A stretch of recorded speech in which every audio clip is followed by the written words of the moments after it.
the limitations are mental limitations. They're psychological and emotional limitations about what it is we're allowing ourselves to see about the nature of the universe. Moray and I had a very nice little chat about this, that it is a game in many ways of perception. And you get the world that you perceive. If you keep perceiving it on one level, indeed, you will get that world. And if you open that world up, which is the purpose of this entire conference, you will get a larger, infinite world. Okay, without further ado, I want to bring on Judy Wood and get down to some more brass tacks so we can progress our evolutionary thrust in today's afternoon. Judy Wood.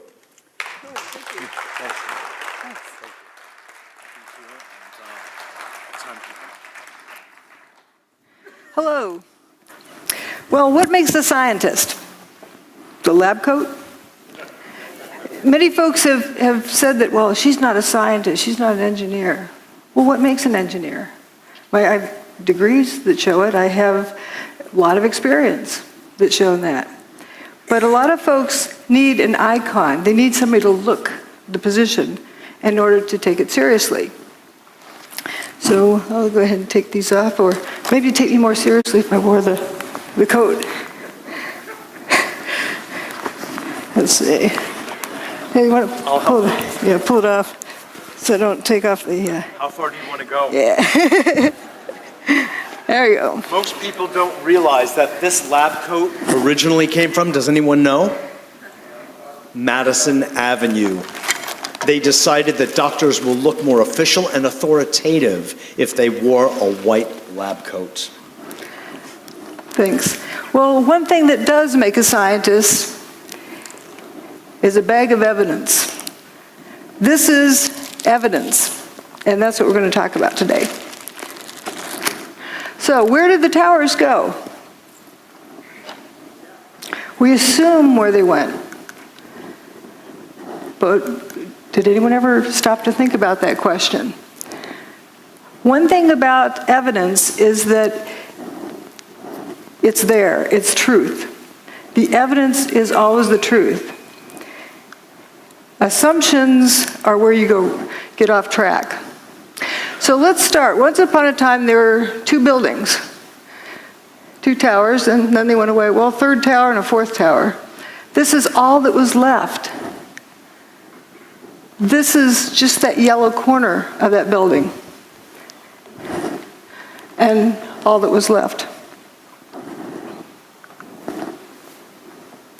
To remind you what was there beforehand, and here's just that little corner is all that was left. This is the dawn of a new age. There exists some technology that can make a building of that size go away. It has the ability to direct energy in such a way to disrupt the molecular bonds. It's also, energy is directed as opposed to being kinetic energy. Kinetic energy like a wrecking ball or a missile or something solid. We're going to go through the data and see that you can eliminate about every kind of kinetic energy weapon.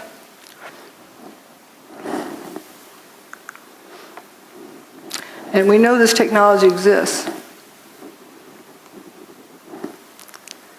The whole world saw it, even though they were told they saw something else. They saw what happened. And this indeed is a technology that can be used for free energy. It doesn't need to be used for evil purposes.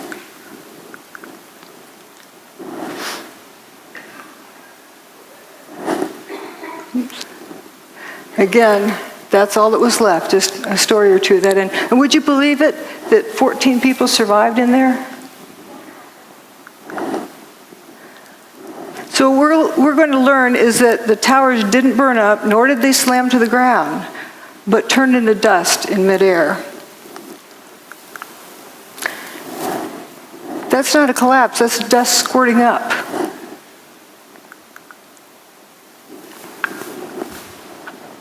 Why did so few people see that? Because they were told to see a collapse, maybe? There's three main things that keep people from seeing what's going on. Problem-solving skills, groupthink, peer pressure, and that they're terrified by the implications. We're going to just focus on the problem-solving aspect. If I tell you the answer is 27, am I right?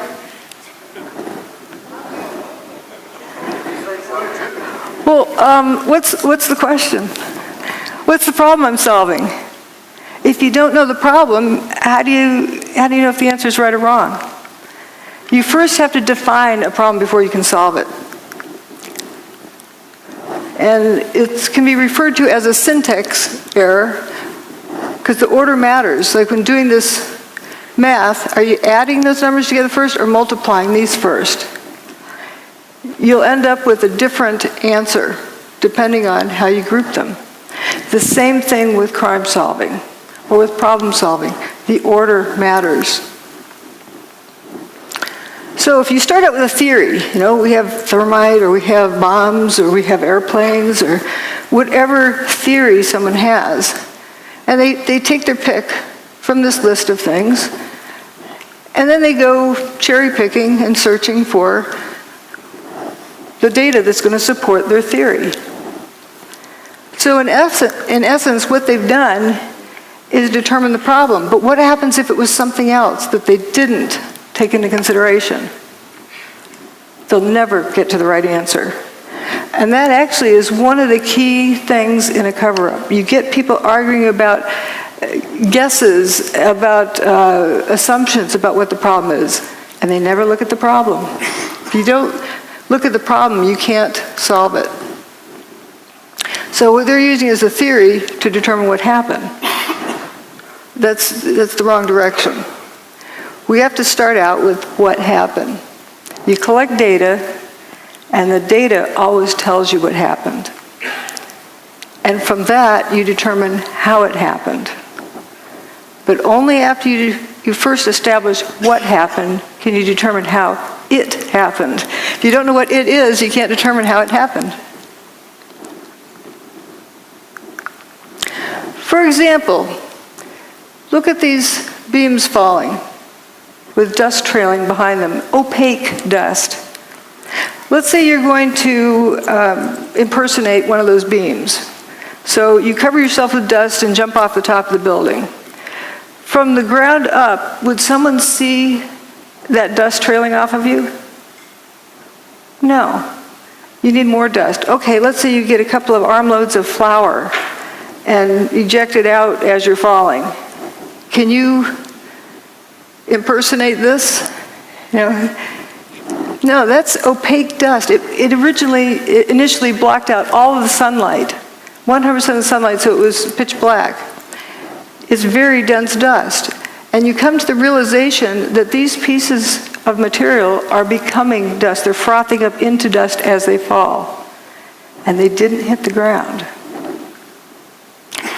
But if you didn't know that these turn to dust, and you start out with an assumption, you wouldn't get to the right answer because do you know of anything that could turn a building to dust in midair?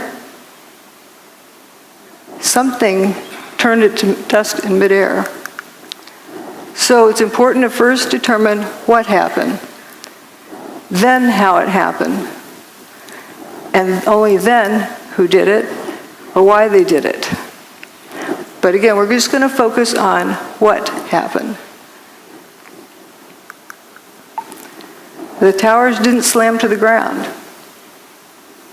If they had slammed to the ground, there would be over 1 million tons of debris left stacked up in the ground. That didn't happen. Manhattan would have been flooded. Well, as we'll see, the towers were built in the Hudson River with a dike around them. If you slam 1 million tons of debris down onto the dike, you're going to break it. Didn't happen. And if you slammed 1 million tons of debris to the ground, it's going to make a thud. The seismic signals did not reflect that. Those are the three biggest issues, but there's a whole lot of others as well. But we'll focus on those initially. The lack of debris, the fact the bathtub wasn't damaged, and the low seismic recordings. There's all sorts of other things, and toasted cars, of course, is one of the favorite things. And then in the second part, I talk about other pieces of information, other data that shows more about what technology is involved. But remember, you first have to establish what happened. Lack of debris.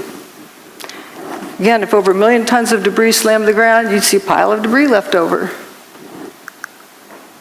All right, you go to work on a nice September morning, and there's Tower 1, there's Tower 2, and you work down here in Bankers Trust.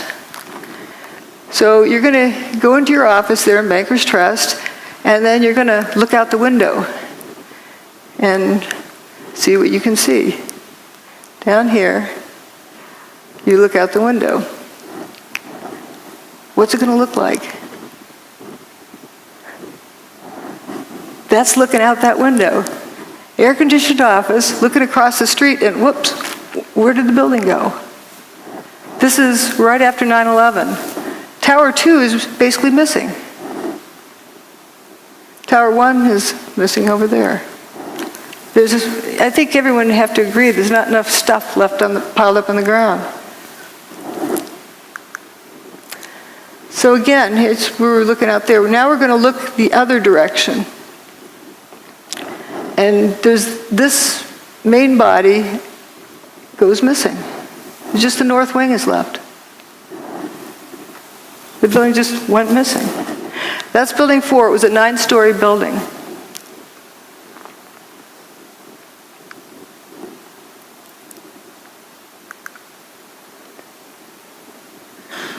So this is what was there beforehand, and it just basically all went away. And a satellite image shows, all sorts of holes that were in those buildings.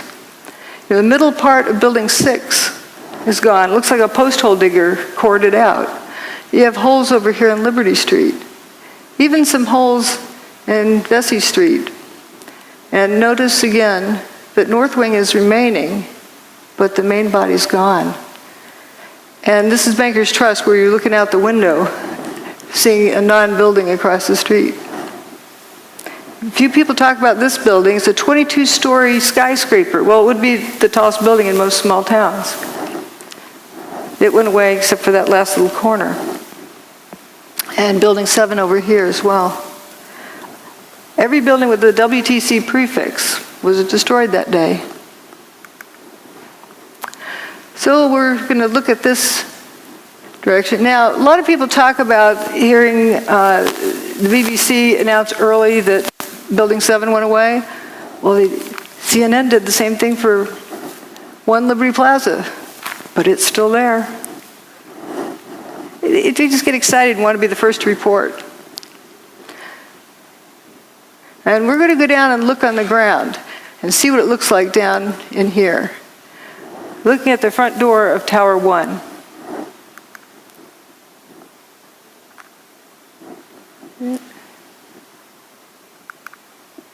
So here we are down on the ground. There's Tower 1, the north and south walls.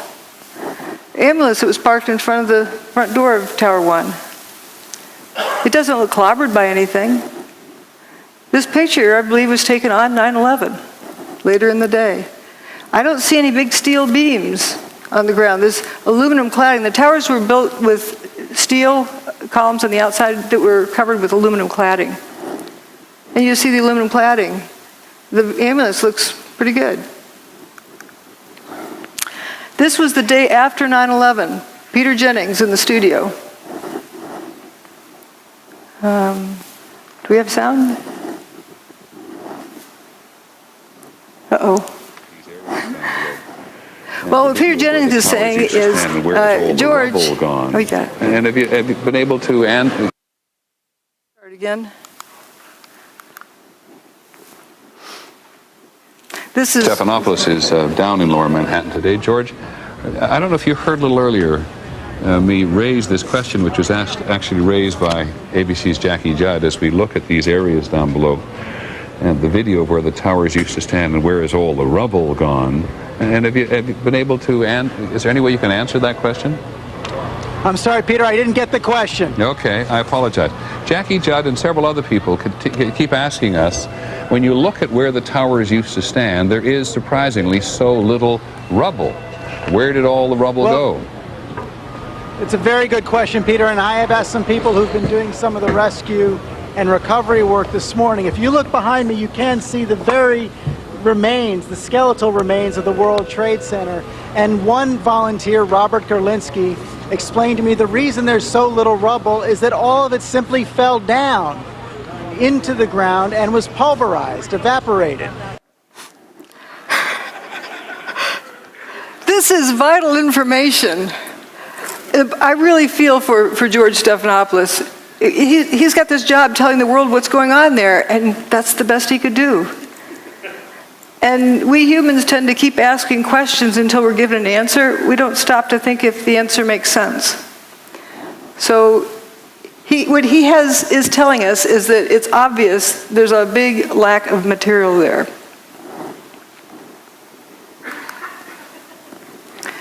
And here's an elevation map of what was left.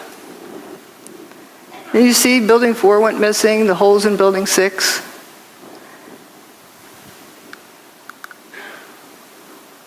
Here's a firefighter in stairwell B. I heard this very, very loud noise above me.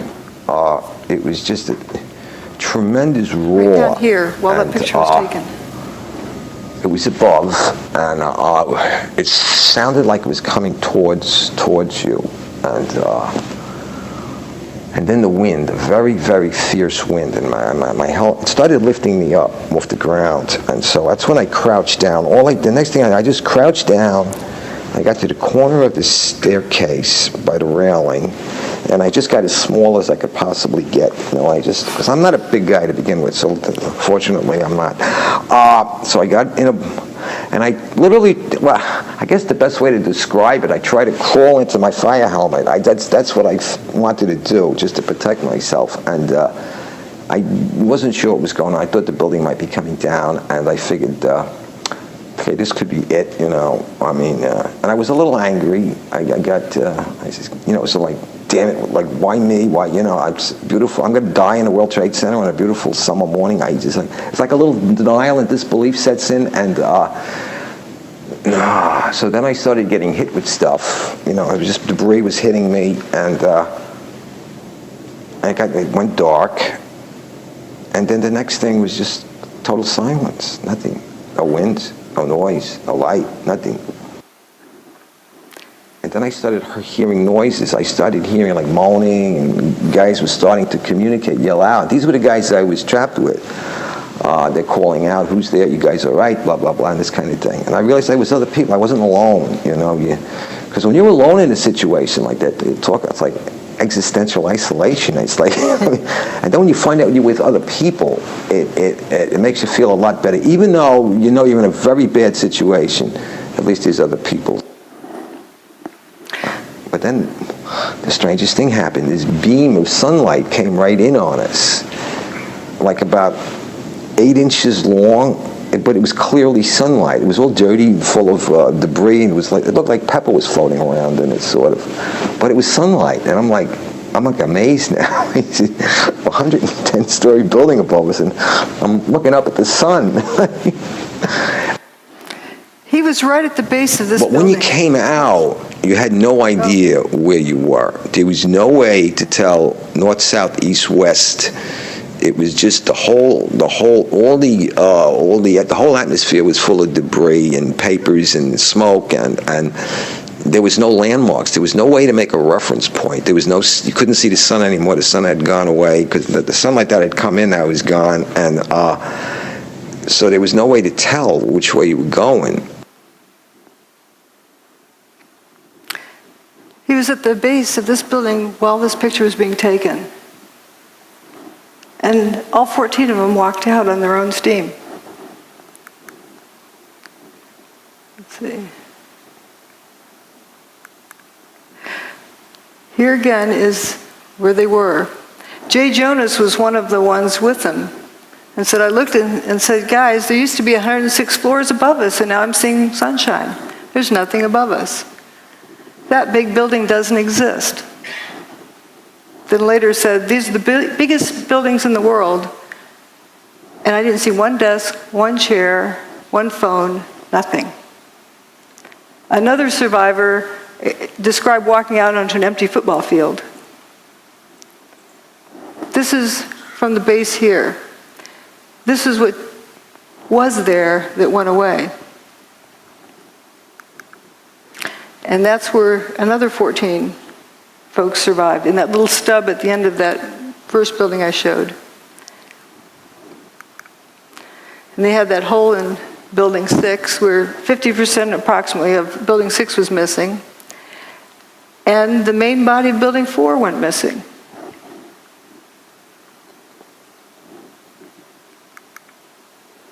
Every time a floor hit another floor, it would not only make a noise, but it would cause tremendous vibration. So we're being bounced up and down off the floor, hearing this collapse coming closer and closer. Mickey Cross was caught on the second floor. My helmet started flying off my head. I had forgotten to snap my helmet. So I grabbed my helmet. I guess instinctually I just pulled myself down the corner. The collapse of the North Tower created a massive rush of air. I was blown down 6 stories down to the first floor, and all I could remember while I was being blown down was, oh my God, oh my God, oh my God. There wasn't any time to think about anything. The 110-story tower disintegrated in just 10 seconds. It was that fast, yet for me it was kind of slow motion too at the same time. And I remember thinking to myself, I said, oh shit, this is it, we didn't make it.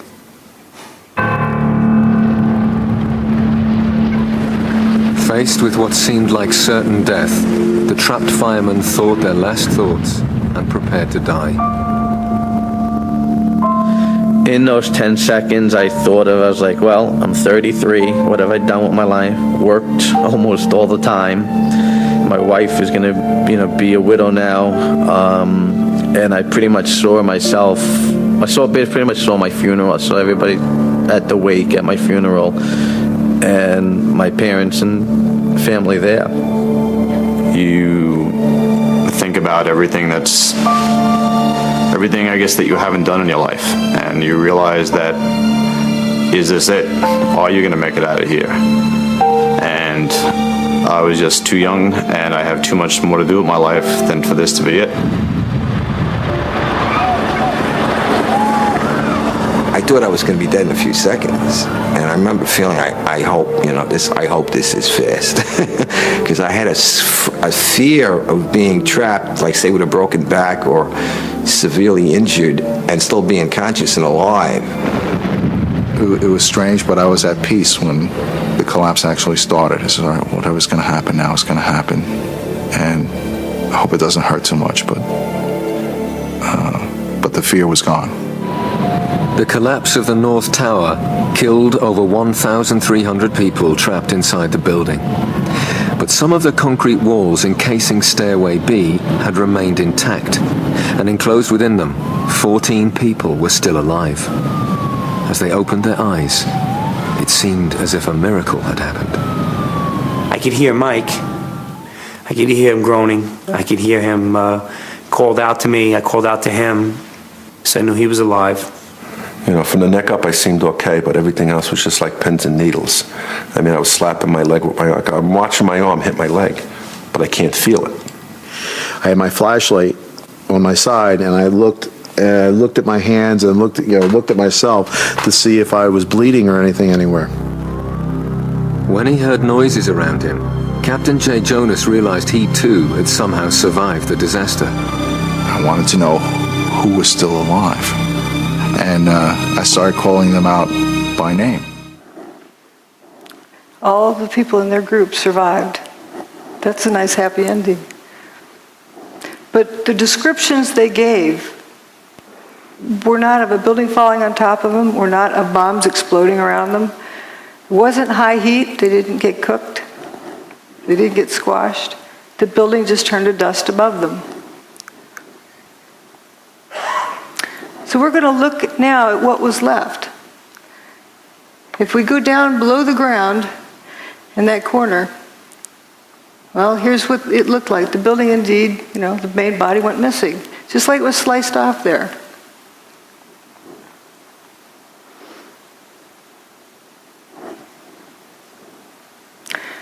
So the mall is in the first story below ground. And there's some firefighters that were walking along there. We're going to go down one story and look at them. The perspective.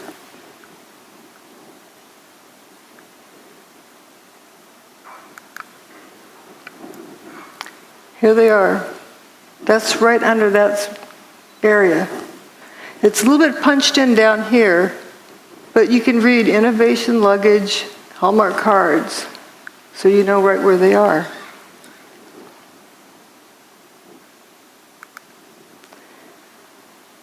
So now we're going to go a couple of stories below that to the loading docks. And it's right below there is where they're walking, but the loading docks look from up above. And it's painted purple under building 5, so you know where you are, and then green under building 4.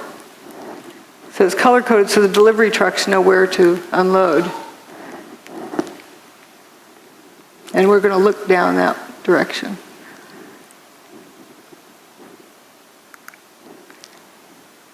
Just after 9/11. Listen to the echo in this audio clip.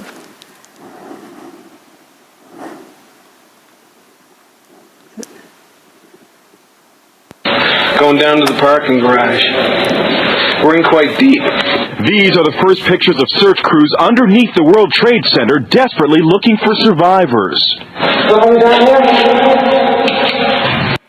That's not a collapsed parking garage. That's not even a full parking garage. It's an empty parking garage.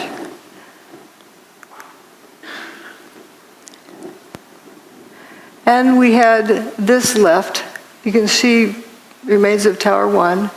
Stairwell B where those guys survived, and it's all at ground level. There was a lot of dirt brought in. We were able to move 120 dump trucks out of the city last night, which will give you a sense of the work that was done overnight. So some of the debris has already been removed. More of it is being removed, and it'll be done by barge all throughout the day today. Did you think it was going to get cleaned up in one day? Again, here's the ambulance picture and all that was left. Where's the debris of 1 million tons of building? One of the other survivors said this. We kept telling him we're in third floor, fourth floor, stairwell B, North Tower. Where are you? North Tower, stairwell B. Where are you? Stairwell B, North. Don't you know where North Tower is? They didn't know where the North Tower was because there's nothing left.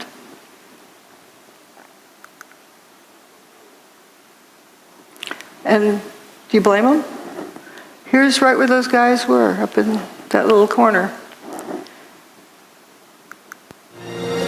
Hundreds more firemen were now arriving at the disaster area, but Captain J. Jonas's Mayday messages were still not getting through.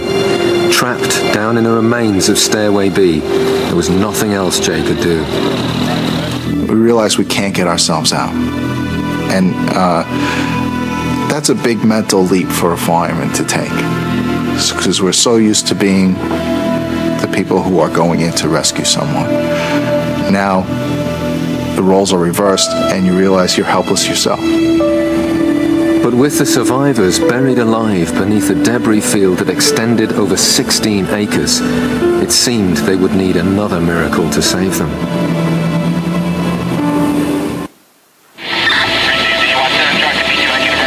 It was midday on 9/11, and in the chaos and confusion, Captain J. Jonas's Mayday messages were still not being received. The fireman had no idea there was a pocket of survivors nearby. Then Jay again tries to make radio contact. Unexpectedly, this time his call is picked up. One of the officers coordinating rescue operations is Chief Nick Visconti. He responds to J. Jonas's Mayday call. Operations to ladder 6. All units stand by. Operations to ladder 6. I got a radio transmission from Nick Visconti. I heard operations post to ladder 6. Operations post to ladder 6. This is Jay, where are you? Okay, 10-4. North Tower, stairwell B as in boy on the second floor. But the location Jay gave was unbelievable to them. The North Tower no longer existed. They asked for his location again. He asked me that a couple times, and one time he asked me that. Somebody else got on the radio and said, "Where's the North Tower?" I remember somebody saying it, "Where's the North Tower?" on the radio. And I said, "Oh shit." I says, it's not good.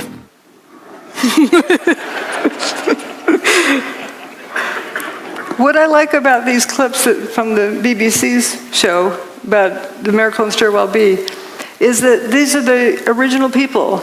They're telling their story. Indeed, they're real people, and they were trapped in there and walked out. And what they experienced. Can you imagine being at the base of a 110-story building and the building goes away and you're left alive? There's also a fellow who remained at the edge of that hole in building 6. His buddies didn't make it. They were a few feet away. There's Stairwell B. And just to look at the amazing aspect of this, you get the bare sidewalk over here. Building 7, a 47-story building, didn't even fully spill across the street. If you had a big building coming down like that, even with explosives in it, it'd be like machine gun fire on all the adjacent buildings. Didn't happen. And this dome doesn't look clobbered. It's right across the street.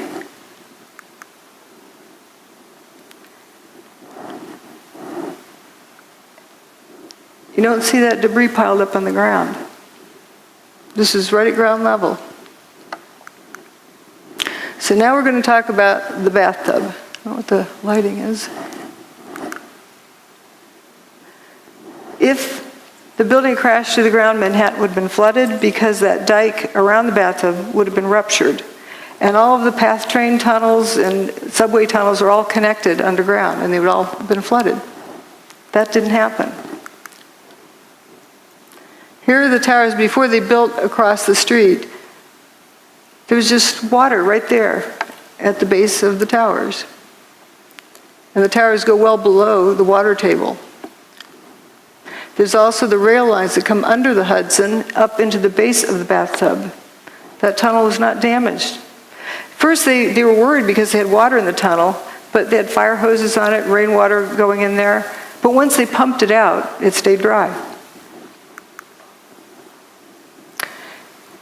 That's the bathtub wall. It's called, or slurry wall, or dike, whatever you want to call it. It keeps out the Hudson River. The towers were actually built in the Hudson River 70 feet below the water table. That's 7 times 10. So they're pretty far down there. And if that thing had been ruptured, Lower Manhattan would have been flooded. And here's the Hudson River, and as they're constructing it, you can see way deep down in there is the base, down there in bedrock. The PATH trains from the Jersey side used to come up through here and back out, but they rerouted them to turn around in the new big bathtub. I thought the seismic data you were going to look at was data associated with the collapse of the tower, particularly 2. Yes. Oh, yes. We did look. Obviously, we've looked at all of the seismic signals. The main focus of that was to establish the timing of the various events, and if any, again, using it also to see if there were any events that we could not explain other than it being the collapse of the towers and the World Trade Center 7. The signal strength due to the collapse of the towers were not of any magnitude that was seismically significant from an earthquake design standpoint, or from the design or failure of a structural component, or of, I would say, a piping system that might be used in a structure. So there wasn't anything that gave us pause in terms of that being a significant seismic event to have ruptured the pipeline. This was a meeting that NIST had to determine what happened to Building 7. So they're wondering if there's any pipelines that went through the bathtub over to Building 7. And he said it wasn't seismically significant enough to have ruptured a pipeline to cause any damage. You have two buildings, 500,000 tons each, slamming to the ground, and it's not a seismically significant event. And the bathtub's fine at the end of the day. Tower 1's base is right here, down the bedrock. There's the old parking garage, after they cleaned it out. And if the buildings had slammed to the ground, the seismic signal would have shown it. Didn't happen. Michael Ober said, I don't remember the sound of the building hitting the ground. Somebody told me it was measured on the Richter scale. I don't know how true that is. If the building's hitting the ground that hard, why do I not remember the sound of it? It's amazing. And somebody who worked in the 27th floor decided to go home because he wasn't going to get anything done that day. Went down to the ferry terminal, the south end of the island, and some idiot, they thought, came running up and said, the tower just collapsed. And that's ridiculous. They didn't hear it. They didn't feel it. When they walked past the tower, it looked like it was in good shape. Well, I think I know why it didn't make a sound. That part of the building doesn't make a thud when it hits. Dust gradually settles, and that's a lot of dust. This is an earthquake that happened earlier that year, in January of 2001, in Manhattan. So we know that the bedrock that the tower sat on can carry a seismic signal. But here's what Tower 1, the signal it made. Notice the difference in the quality. This is very high frequency. The lines are very closely spaced compared to this. Also, it has this, I call it the snout leading up to the big signal. It has that leading portion, which is the primary wave. The P wave arrives first, and then the secondary wave arrives. This is neither a P wave or an S wave. This is only a surface wave. P wave and S wave travels through the earth. In other words, when the tower, during the tower's demise, the signal did not travel through the earth. Again, that's the January 17th earthquake. And here's, P wave is like a rubber band snap, and the S wave is like a jump rope. And the rolling surface, like getting up off a mattress in the morning, the mattress springs back up. If you remove two 500,000-ton buildings, you're going to create a surface wave. But it only lasted 8 seconds.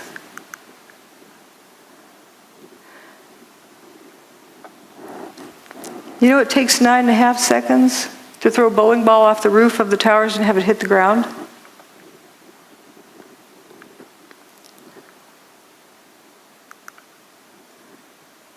So how can this be? The building couldn't have reached the ground as a solid, rigid object. Here's where Tower 2 had already gone by the time this chart started. Tower 1's demise there. But here we're going to focus on Building 7, down here. There was an earthquake in the Fox Islands up by the Aleutian Islands, and that's what the mess is after that. But where this vertical red line is, there's no seismic event that shows up at this scale.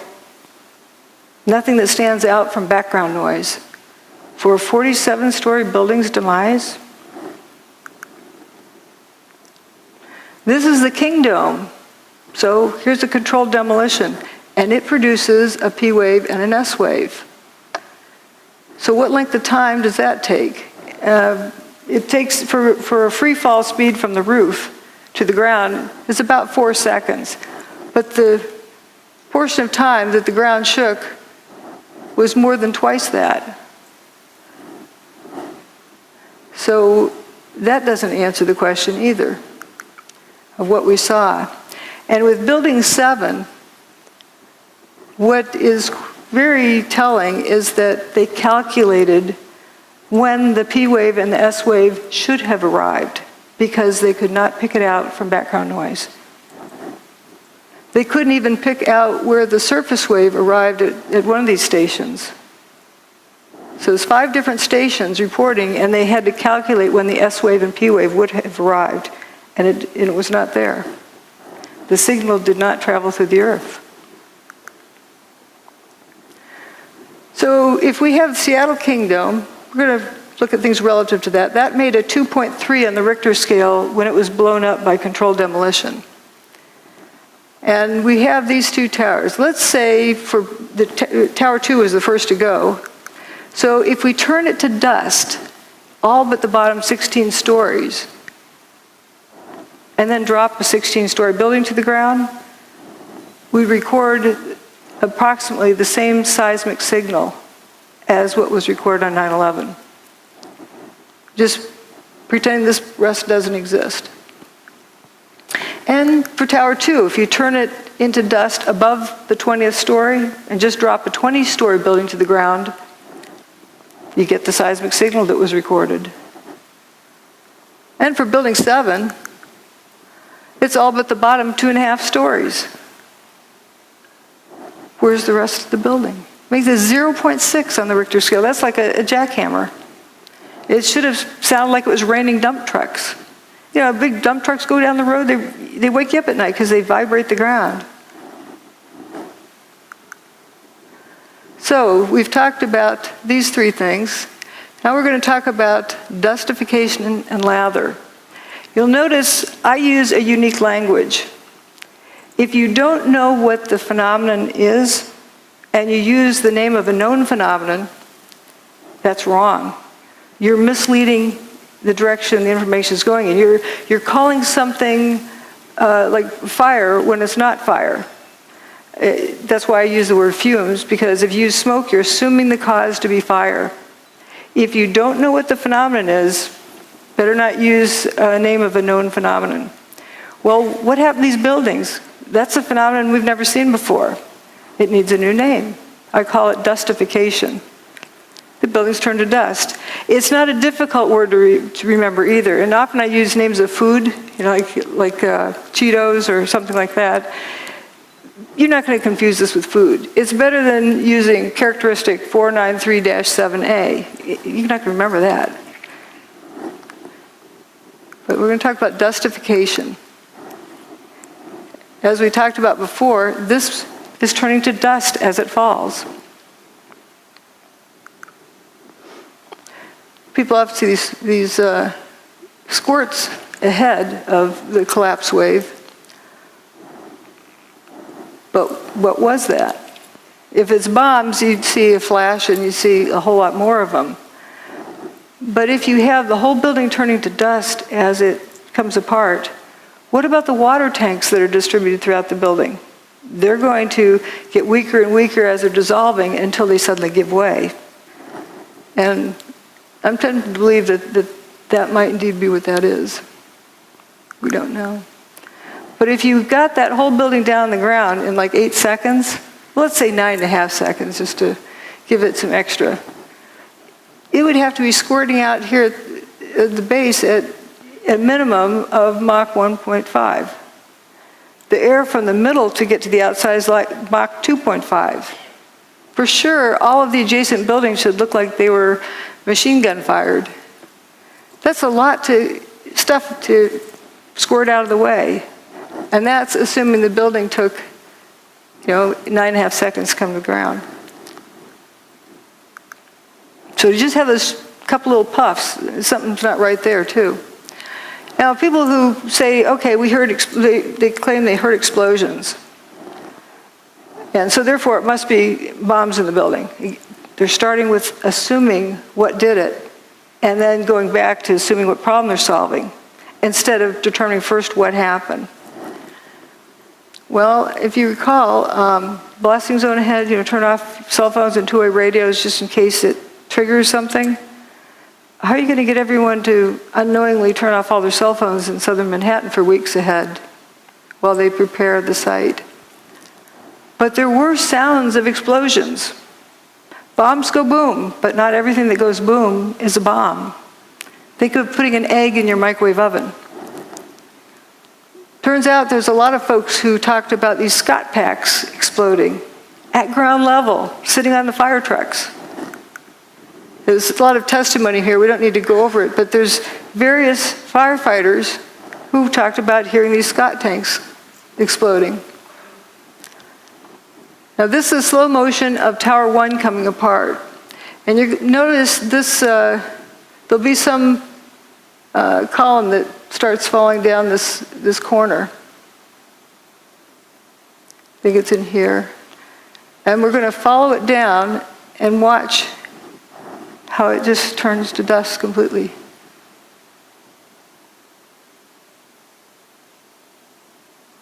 And as well as these other things. Here it is. Okay, it's got the dust trailing behind it. This is a solid piece. It's like ice cream melting. It's going away. And if you focus on various other parts, you'll see the same thing. There's no sound with this. This is a high-speed version. You can see that piece again. And these big chunks over here. So you see it's turning to dust as it comes down. And we're going to go look down on the ground right next to where this was coming down. This is the Verizon building here. Whoops, right here. And we're going to look at the corner right below there.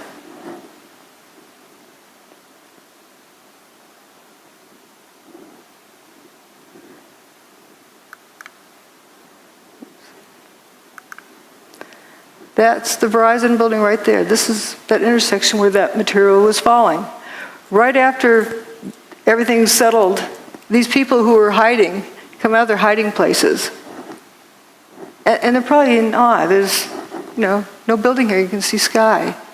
Looking at the body language, the guy with his hands on his hips, arms folded, arms that side, they're probably in total amazement and shock and just bewildered. I call this picture the Twilight Zone because they probably felt like they just walked into the Twilight Zone. A bunch of cars went into spontaneous combustion, apparent spontaneous combustion up here with a sea of unburned paper in between. And here's that toasted car lot. But we're going to look at various directions of watching this dustification.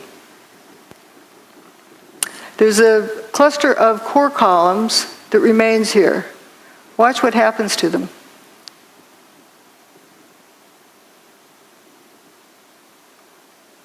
They just faint.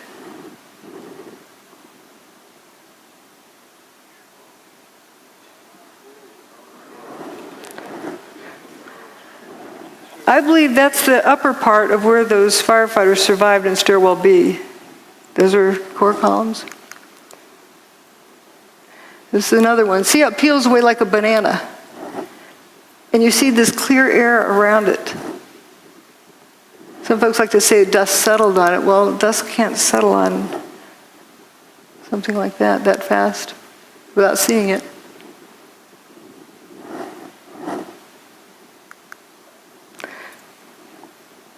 And there's from across the river, you can see those two. And then there's a sequence from the northern view. And my detractors like to say, oh, it fell over. And because the dust was so fine, it hung in the air. Well, if the dust is so fine it hung in the air, how could it be settled instantly on these vertical columns? We saw how it was peeled away like a banana. But it comes a point where it's no longer a crisp boundary and just turns to dust. I call it dustification. I mean, Where have we seen it before?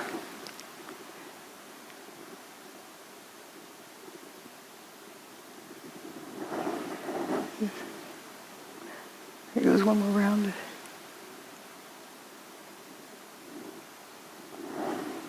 But you're told to see a collapse, so you tune that out. You can see all of this just frothing up into dust. That part.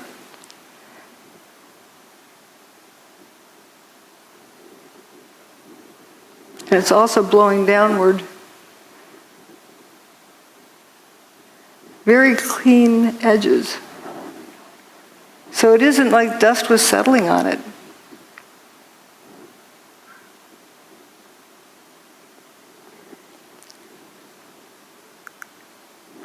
And another part of it, this is further up than this image, because this is coming down close to this building.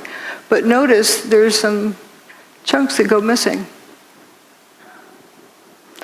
And notice the dust kind of squirting out the ends of those pieces. You can see it trailing. So the reason why it didn't, you didn't hear a thud when it hit? Lather is a term I use when it looked like another unique behavior pattern, but I think lather is just the part doing the same thing that this is doing, but doing it in place. And this video is of Building 7, the north face, but notice it's one face and one face only that has this lather pouring out of it. No, go low to the corner.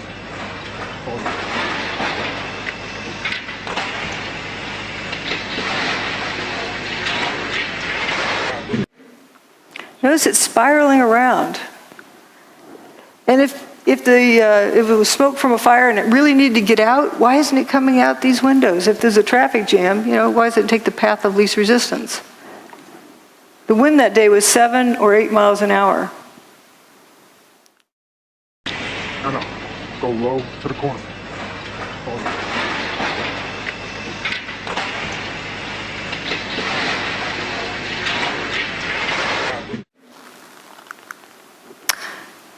Now we're going to look at dust rollout and fuzzballs. This wall of dust is pouring down the street. It was chasing people, and it overtook them. Didn't cook them. Just left them covered with dust. I like these abrupt lines. Like you can see where this other fellow's tie was tucked in there. He was just covered. He didn't get cooked. The dust went a certain distance and then went up. Another bizarre thing. Again, it's important just to take in all of the data, and it starts telling you the story of what happened. Let the evidence tell you the story instead of forcing it to go a particular direction. And I wouldn't have seen this before, that just all particular distance then goes up. There's a video filmed by Bob and Bree, who had an apartment up here. Bless them for saving this video and then sharing it with the world. This is an image from there, and the dust doesn't quite touch their window and then goes up.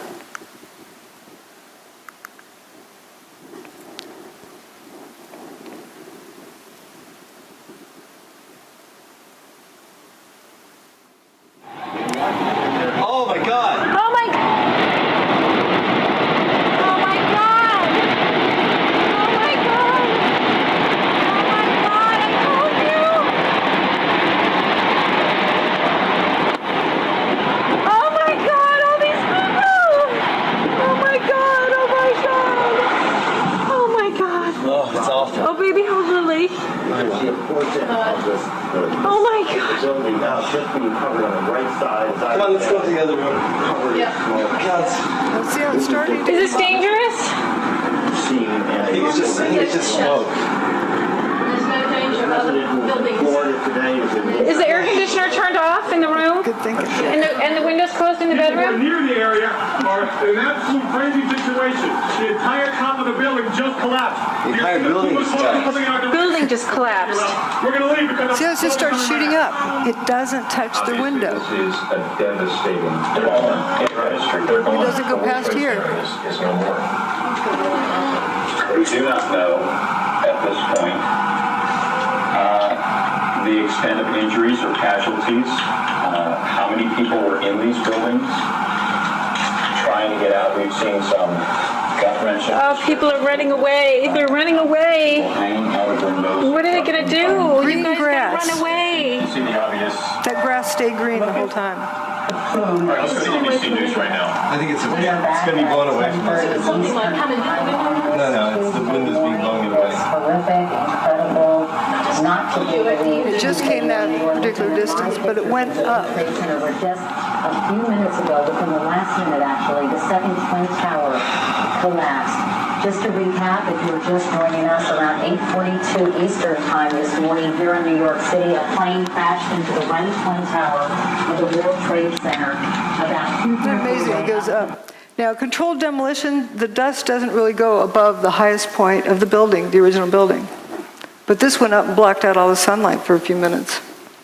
And it went up and continued going up. And continued going up for months and years. Wet tire tracks, they wet it down, they're misting it from up here. But what's this? Wet dirt. All right, fuzzballs. Notice how clear the air is from here on up. But down at the bottom is a thick haze.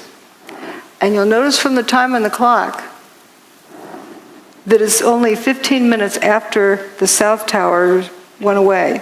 And this is 15 minutes before the North Tower went away.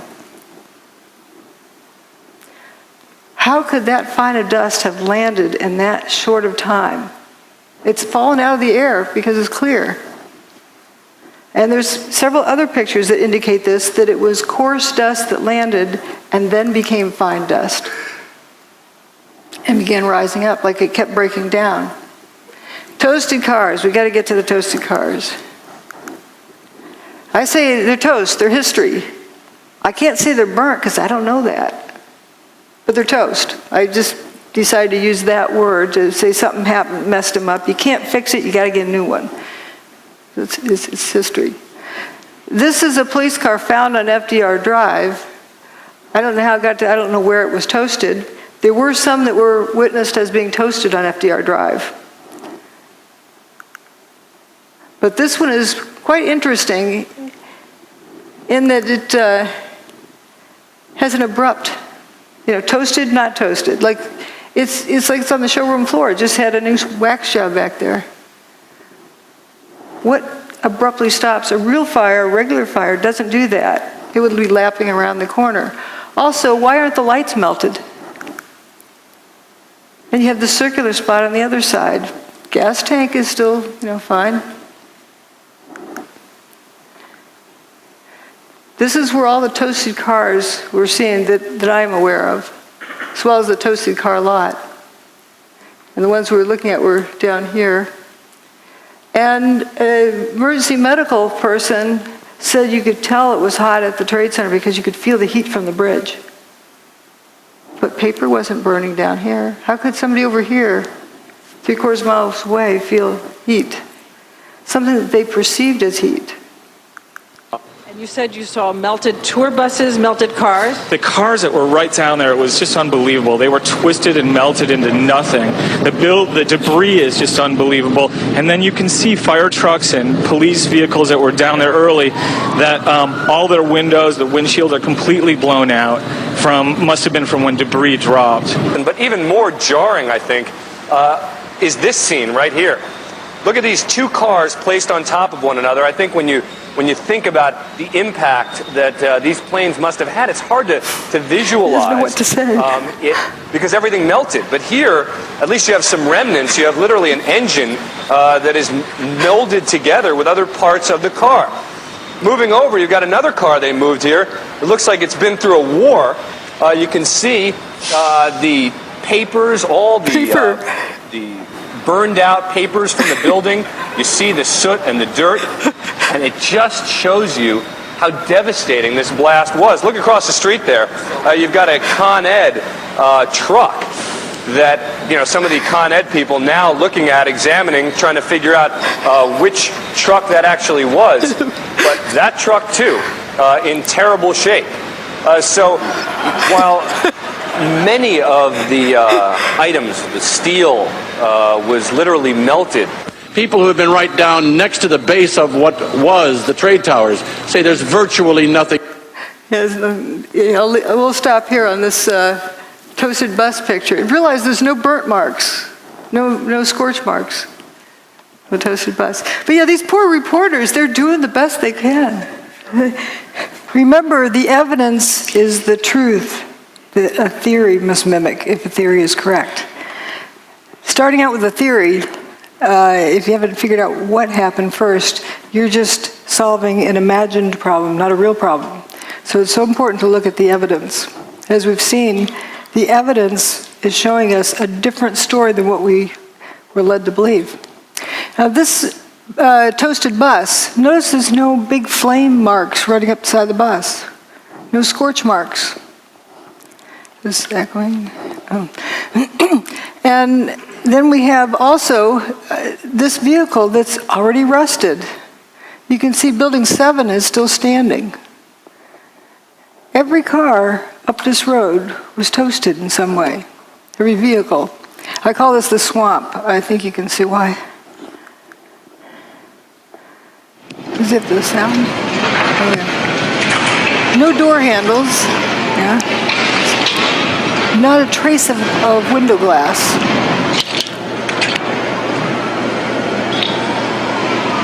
Just gone. Go, let's go. 3, 2. Oh, man. More debris falling from a nearby building of the World Trade Center. We're at West Broadway and Barclay. Very difficult to breathe here, but look around. This must have been ground zero where this thing blew up. Car after car after car, buses, completely obliterated and burned straight down to the steel. Behind me? He was describing it the best he could. Here's more of that street. And notice no door handles. Now that in itself isn't surprising, but we're just noticing the patterns. It seems that door latches, trunk lid latch, this door, door latches and door handles were completely gone. Also, this looks like it was sandblasted, ready for a new paint job. Not a trace of window glass left in that. And that's what seems to be a trend with the toasted vehicles. Something happens to the engine compartment too, like this one down here. And notice again this distinct, abrupt line between different parts of the car. Now, often folks say, well, that's just like any old burnt car. Here are burnt cars up at the top. Notice these rings of burn marks around it. And burnt cars also have remains of window glass. See, this is clean down here. And here we have traces of window glass left. And of course, there's a lot left there. But the ones at 9/11, there's not a trace. The ones that are seriously toasted.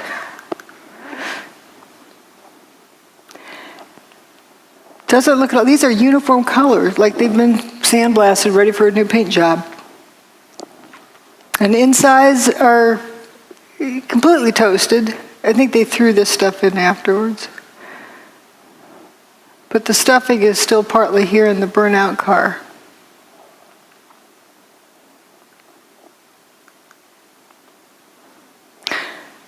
So there's a bunch of cars that appear to go into spontaneous combustion up in that parking lot.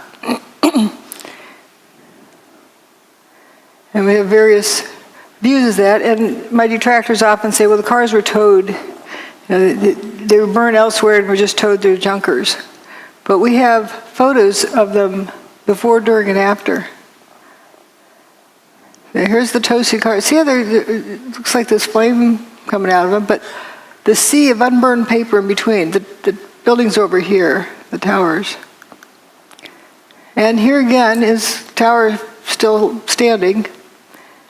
And there's the untoasted cars. They're not even toasted yet.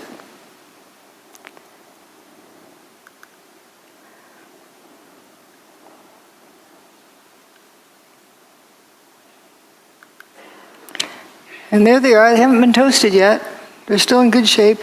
I actually thought this car was white, but I was surprised to find it was black. And here, it's still in good shape. People are evacuating. Here it is after it's been toasted. You can't tell it was a black car. Just all in a line. They just went poof. Weird fires. I can't call them a fire because there's weird things with them, like paper not burning. This is where I call the swamp. Toasted cars all along through there.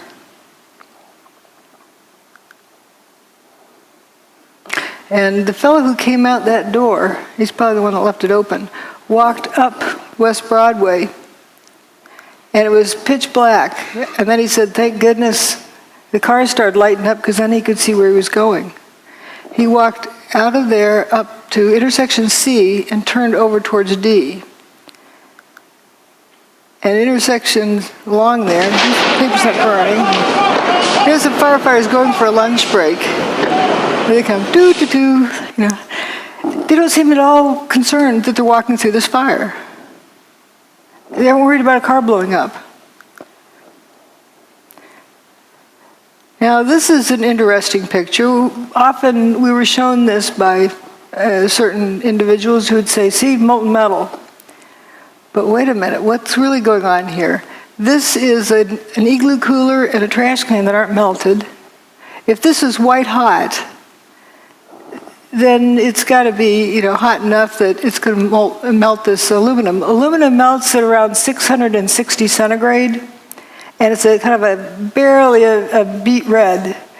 You have to be like 1,000 degrees centigrade in order for it to glow. So when aluminum's glowing and it's not a puddle, something else is going on.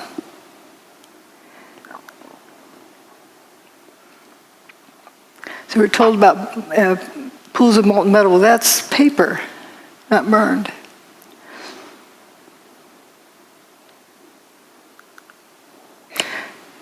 Aluminum is blood red when it melts. Whoops. I don't know what that is.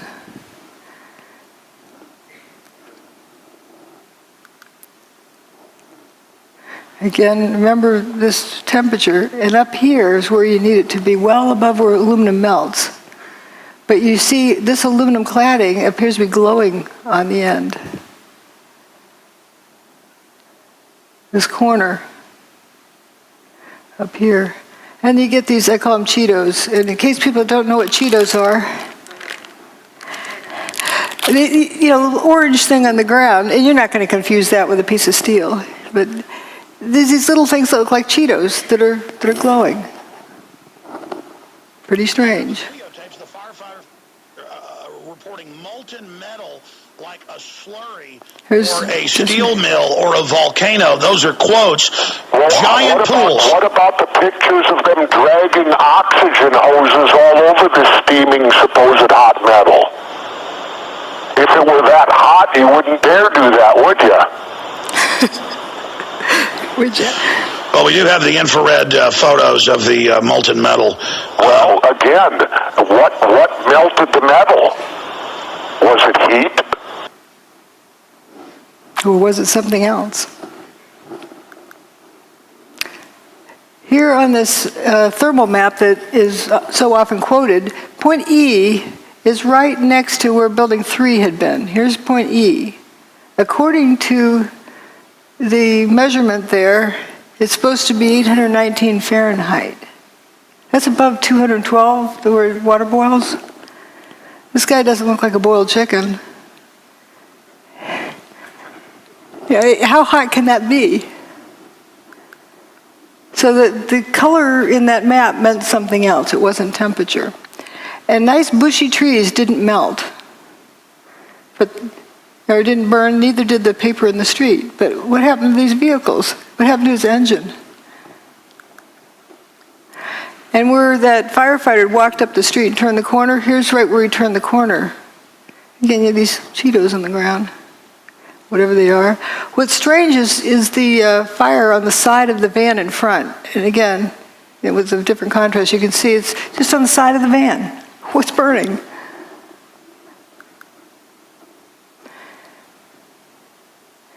This shows the apparent spontaneous combustion. This is during the cleanup. You see that thing that flashed over there?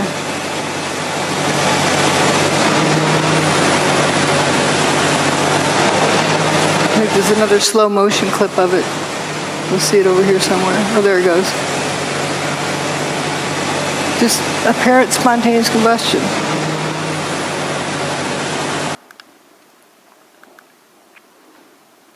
This is a clip where they talk about hot steel-toed boots. Up to 10 times a night, often until 2 in the morning, delivering whatever it is rescue workers need to do their jobs, like the ones working in the hotspots.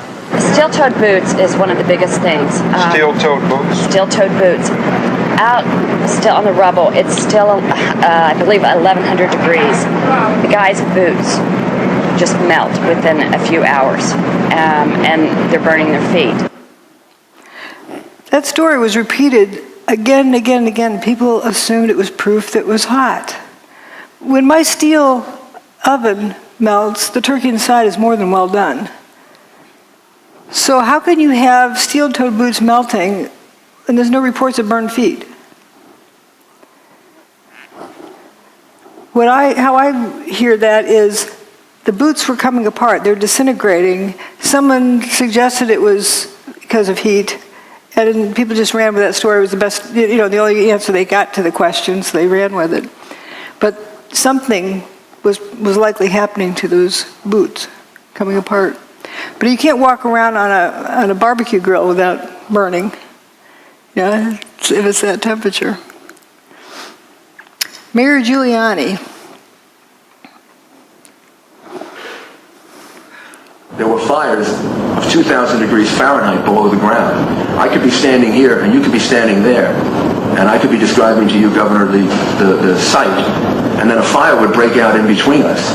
And it was just by luck or the design of God that we weren't killed.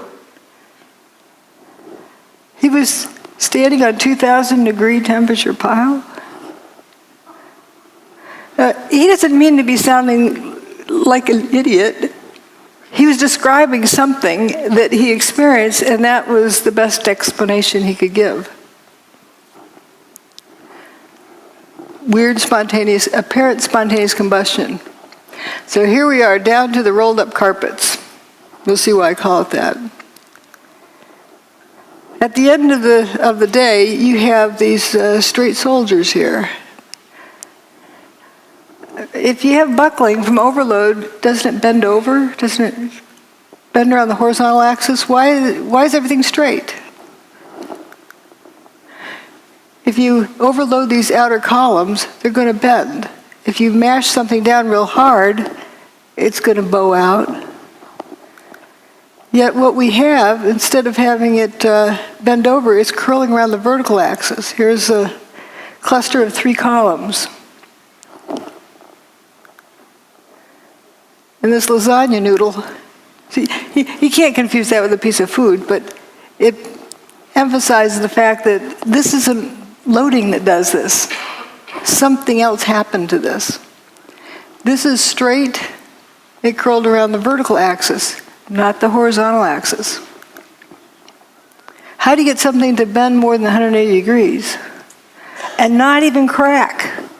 It's a smooth bend, and it splits at the seams.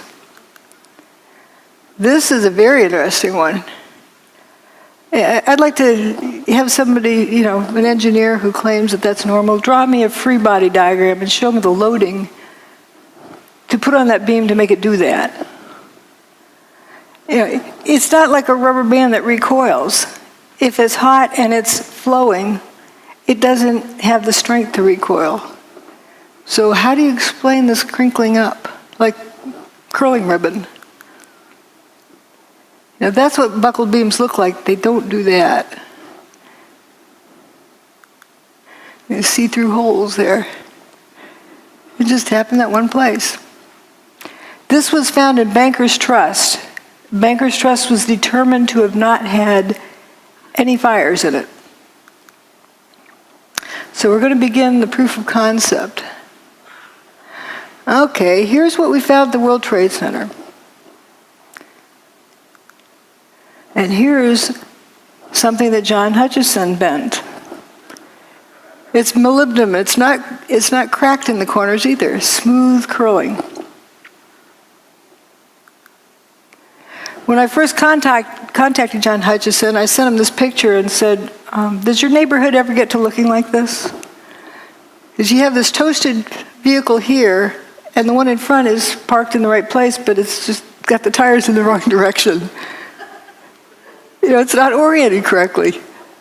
And notice all the marble around the doorway is gone. The rest of the building, there's no stab wounds in the building, no big beams went flying through. Another weird thing is the window glass. Sometimes just the outer pane's broken. The rock doesn't do that. Evidence of levitation. So power came down, I was across the street, and I picked up the camera just out of habit. And something in the back of my mind said, run, run, run. And never in 20 years of shooting in New York have I run from an assignment. But something in the back of my head just said, run. And as I hit the corner of Liberty Street, it was almost being picked up by a tornado, almost being picked up by a wave.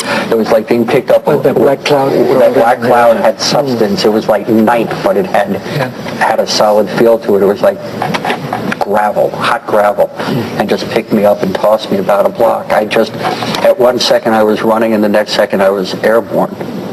And I lost my glasses, I lost my cell phone, I lost my pager, but managed to hold on to both cameras. But it threw you for a block? I was back down at Ground Zero last week and walked the area where I have a pretty good recollection of where I was and where I wound up, and it was just under a city block.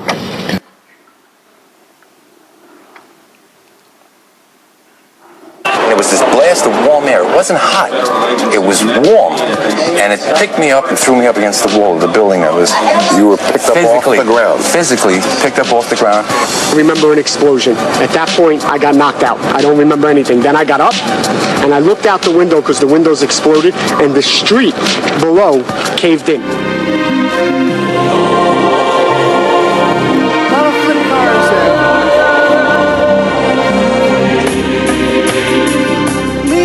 The trees.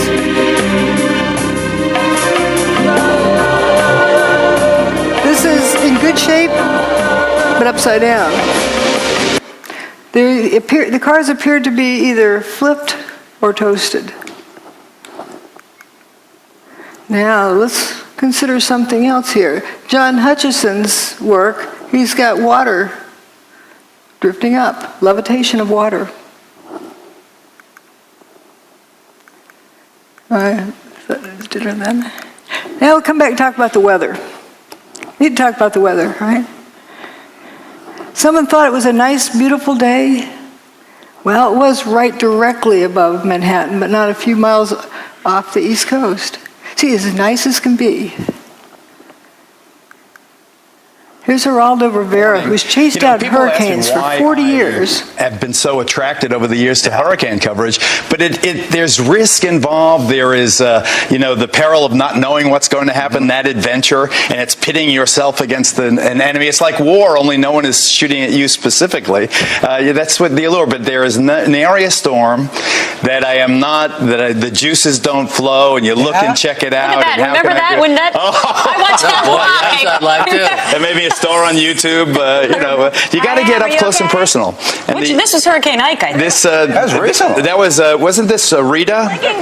You would know. You know what I think it was? Rita. Rita in Galveston, Texas. Yeah, Galveston. And obviously Katrina. Before that, changed so many of our histories. It was so traumatic.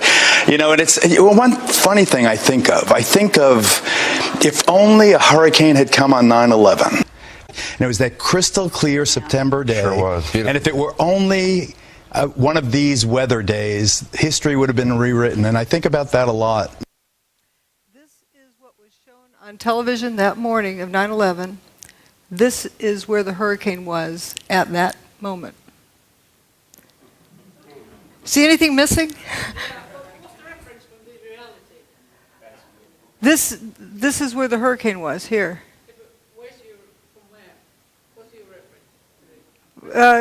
The satellite, the National Hurricane Center satellite images.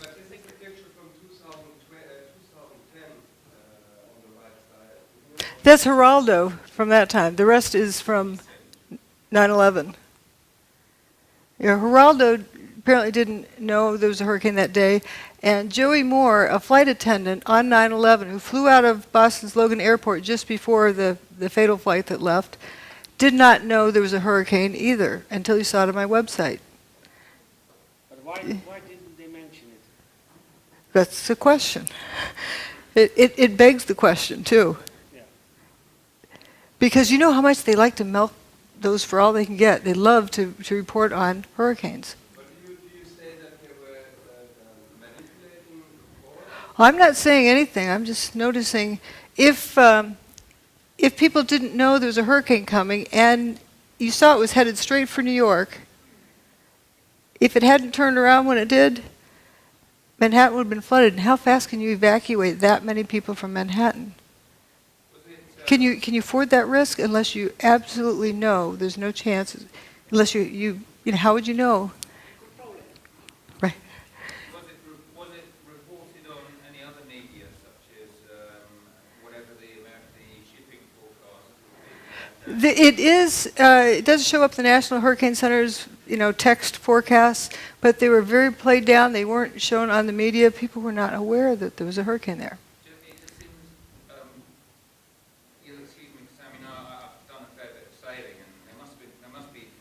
Oh,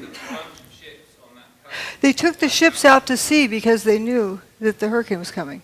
What about the small vessels that were sailing down the coast that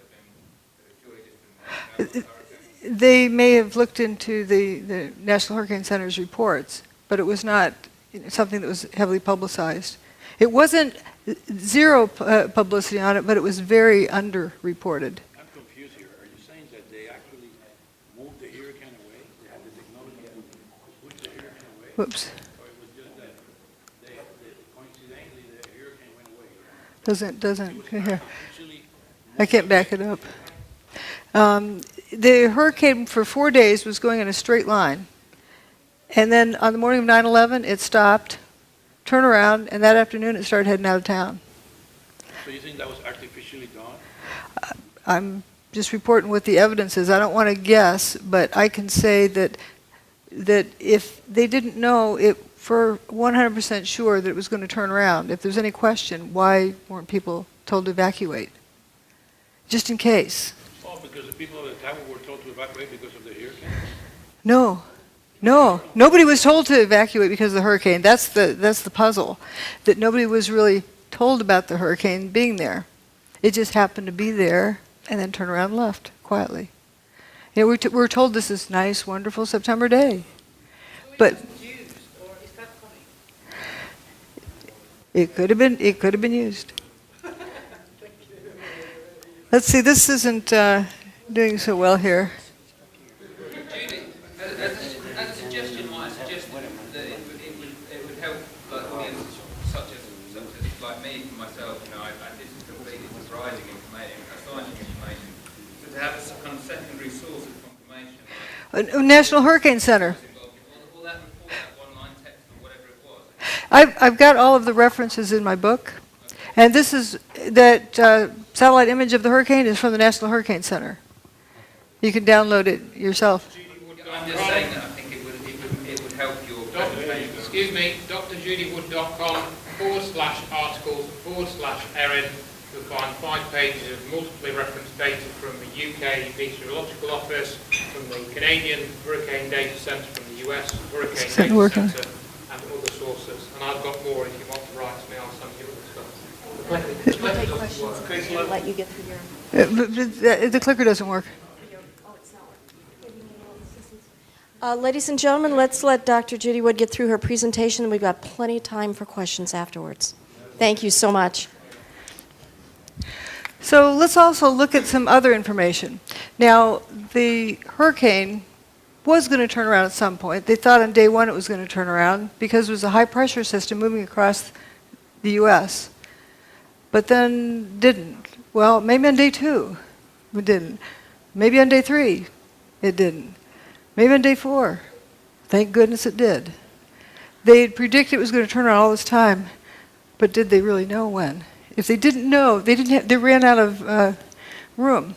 So here we have the high-pressure system moving in from the Midwest, and it's increasing, while the hurricane, which is a low-pressure system, is moving in from the Atlantic. And guess where they met and when? 10 a.m. on the morning of 9/11. They were superimposed at that area, so you have two counter-rotating systems, curiously. And interesting drop with the humidity. But let's look at this magnetometer information. This is the Earth's magnetic field from the ground, not from the satellite, but from the ground in Alaska. There's 6 different measurements. Each of the events on 9/11 are with a vertical bar. The first one is WTC1 getting an airplane-shaped hole, then WTC2, then WTC2 goes poof, WTC1 goes poof, and then later Building 7 goes poof. I say goes poof, they didn't collapse. They turned to dust. So it's interesting, it's pretty much a steady state and something different happens here. There was a solar storm approaching, but it didn't get to that point until a day later.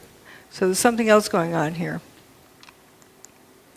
A closer look, about 20 minutes before WTC1 got its hole, that's the North Tower, they started wandering off of their average value. And as soon as WTC1 got its hole, it reverses direction. As soon as WTC2 gets its hole, it goes horizontally. It's like one reversed the other one.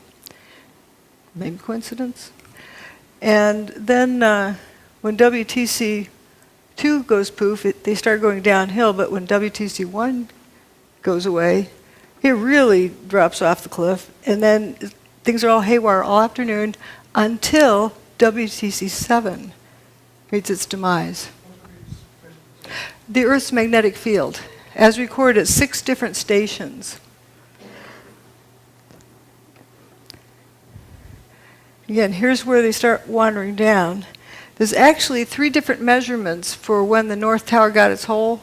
The 9/11 Commission report, the Palisades seismographic station, and the NIST report. I can tell you which one's right, based on where the turnaround happens. And see how these go horizontally after Building 2 gets its hole. These are the 6 different recording stations. It's just, you know, a curious set of data. Now we're going to get into the proof of concept. I can't say for sure what technology was used, but I can show you something that reproduces all of the same phenomena. Seen this guy, Nikola Tesla. He can generate all of these various pieces of evidence, all these different phenomena. So can John Hutchison. When he tried to replicate the work of Nikola Tesla, he discovered all of these characteristics. And all of those characteristics were found at the World Trade Center site. Let's notice this metal luminescence without heat. You know, hot things glow, but not everything that glows is hot. George Pigott got a patent just about 100 years ago, a little over 100 years ago. Levitation. He's got a static field, and he's doing some other things with putting in some kind of energy, and he's got these static balls, these steel balls levitating. I think they're actually silver. And Thomas Townsend Brown also looked into the same area about using electricity. And then Ed Leedskalnin, who built Coral Castle. Here's John Hutchison standing in front of the Great Pyramid. There's a person down here in the background. You can see they're almost 2 blocks tall. Well, that's about the same height as this doorway of Coral Castle. So they're about the same size blocks. They're 15 tons each. So this guy built his castle by himself. We don't know how this one was built. We can only guess.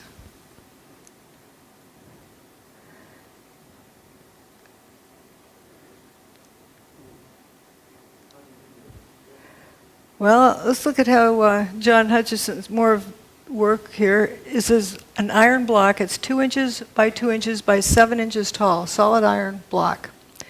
And when he puts it in his system, it buckles over, and you can see some fuming here. And it actually is colder to the touch at the end of this. And here we get to see it happen. And we're going to compare it to the fuming door handles from 9/11.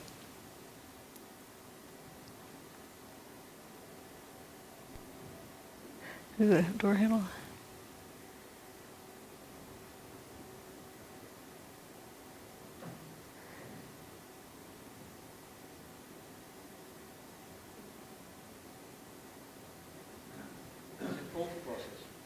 Yep, it's a cold process. Solid iron. And this fuming, which is interesting. You know, the car window is broken open here.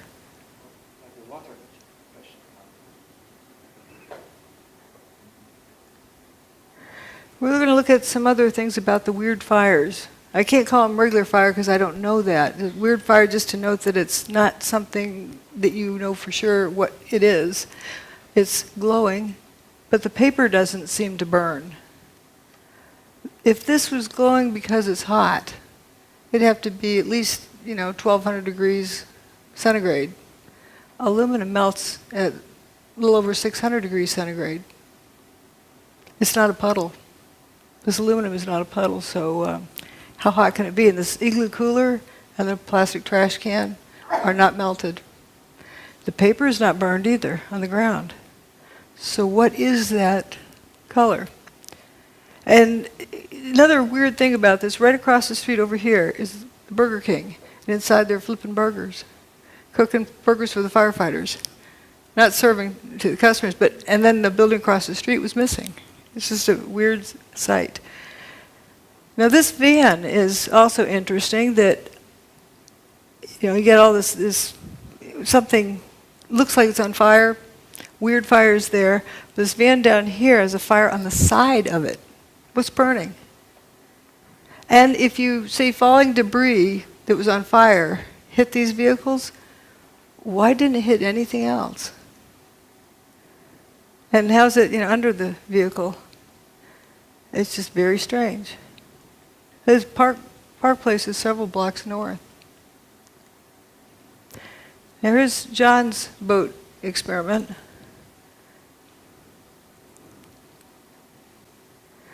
Well, what it shows is when he turns off his gizmo, then the boat lights up with weird fires. And the cars lit up right after the tower's demise, not during, right after, as though it was right after something got turned off. This is another interesting, at the WTC, how this beam curled up. Actually, that was right across the street. That was in Bankers Trust. These are John Hutchison's samples. Notice there's no creases in the corners. I should have found the picture of holding this one like this. Yeah. Vitamins? But it curls up like that, like at room temperature. And this is a video that hopefully will run. There we go. It wiggles back and forth.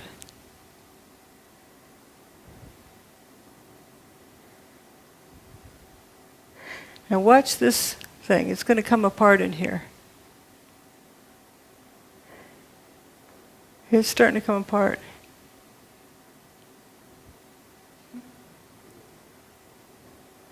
Weird things happen. Some other weird things that happened were roundish holes in the outer pane of windows. They weren't necessarily through both panes. That's strange. Throw a rock through a window, it breaks the window because the window is brittle and it bends, and brittle materials are weak in tension, so it shatters the glass. So how do you get a round hole without cracks running out? Turns out somebody replicated that very thing. This is my analogy saying, okay, if you drop a rock in a pond, it ripples outwards. Maybe something like that is what ripples outwards with longitudinal waves that causes the glass to break in a rounded pattern. Now let's think about hurricanes. What do? Well, Hurricane Andrew drove this 2x4 through a tree. Piece of plywood. And with tornadoes, I'm sure you've all heard about straw through trees. It's not because they're flying fast. Something weird is going on. There's John Hutchison's sample with a butter knife in a piece of aluminum. He also has one with wood in the aluminum. If the aluminum's hot enough to melt, the wood would have burned up. So it's strange. Now, when I found these, you can see the blow-ups. I wondered, why on earth would the car door be peeling split thickness? It's not a laminated structure. Didn't know what that meant, but it was definitely a category of data, and I put it aside. Later, when I found John Hutchison's work, wow, he can peel open extruded aluminum. That's not laminated, it's extruded. And we have these coins from the World Trade Center. People like to say they're melted together. I point out that zinc melts before copper does. It also boils before copper melts. So that would likely explode, but it's one of the lowest, zinc is one of the lowest melting point materials. So what gives? Why is this stuff stuck together?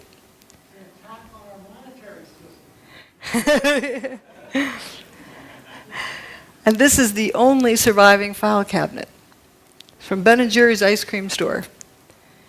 Here's the piece of wood embedded in the aluminum from John Hutchison's work without elevated temperature. Same with these. WTC 6 with these cylindrical holes in it.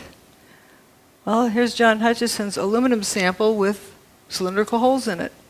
It's as though there's a pencil line in space around which material at the same radius is dustified. And if you had a lot of those vertically here, you would end up with dustified cylindrical columns. But there's no way you could get a drill in there and turn it sideways. It's parallel to the surface, and it just starts right here. The end of this bar is solid. Let's look at some other similarities with hurricanes. Kind of like a big Tesla coil. And come to think of it, ahead of a storm system, people feel the storm coming. Birds know to head for cover. You can feel the static field ahead of the storm. Here's another thing about storm systems.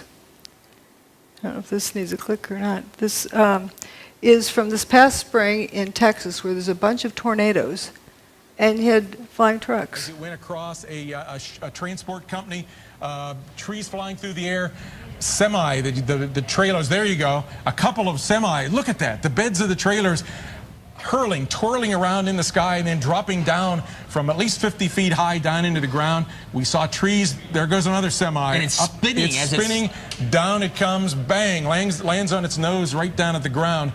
Big piece of a tree there that just got hurled up, I believe it was. So certainly we have seen a destructive tornado on the south side of Dallas, still within parts of the area near south of Grapevine, north of Arlington, a possible tornado in the Dallas-Fort Worth Metroplex area, as well as over on the east side of Dallas, in toward the area around the Mesquite area, just to the west of Mesquite and east of Dallas.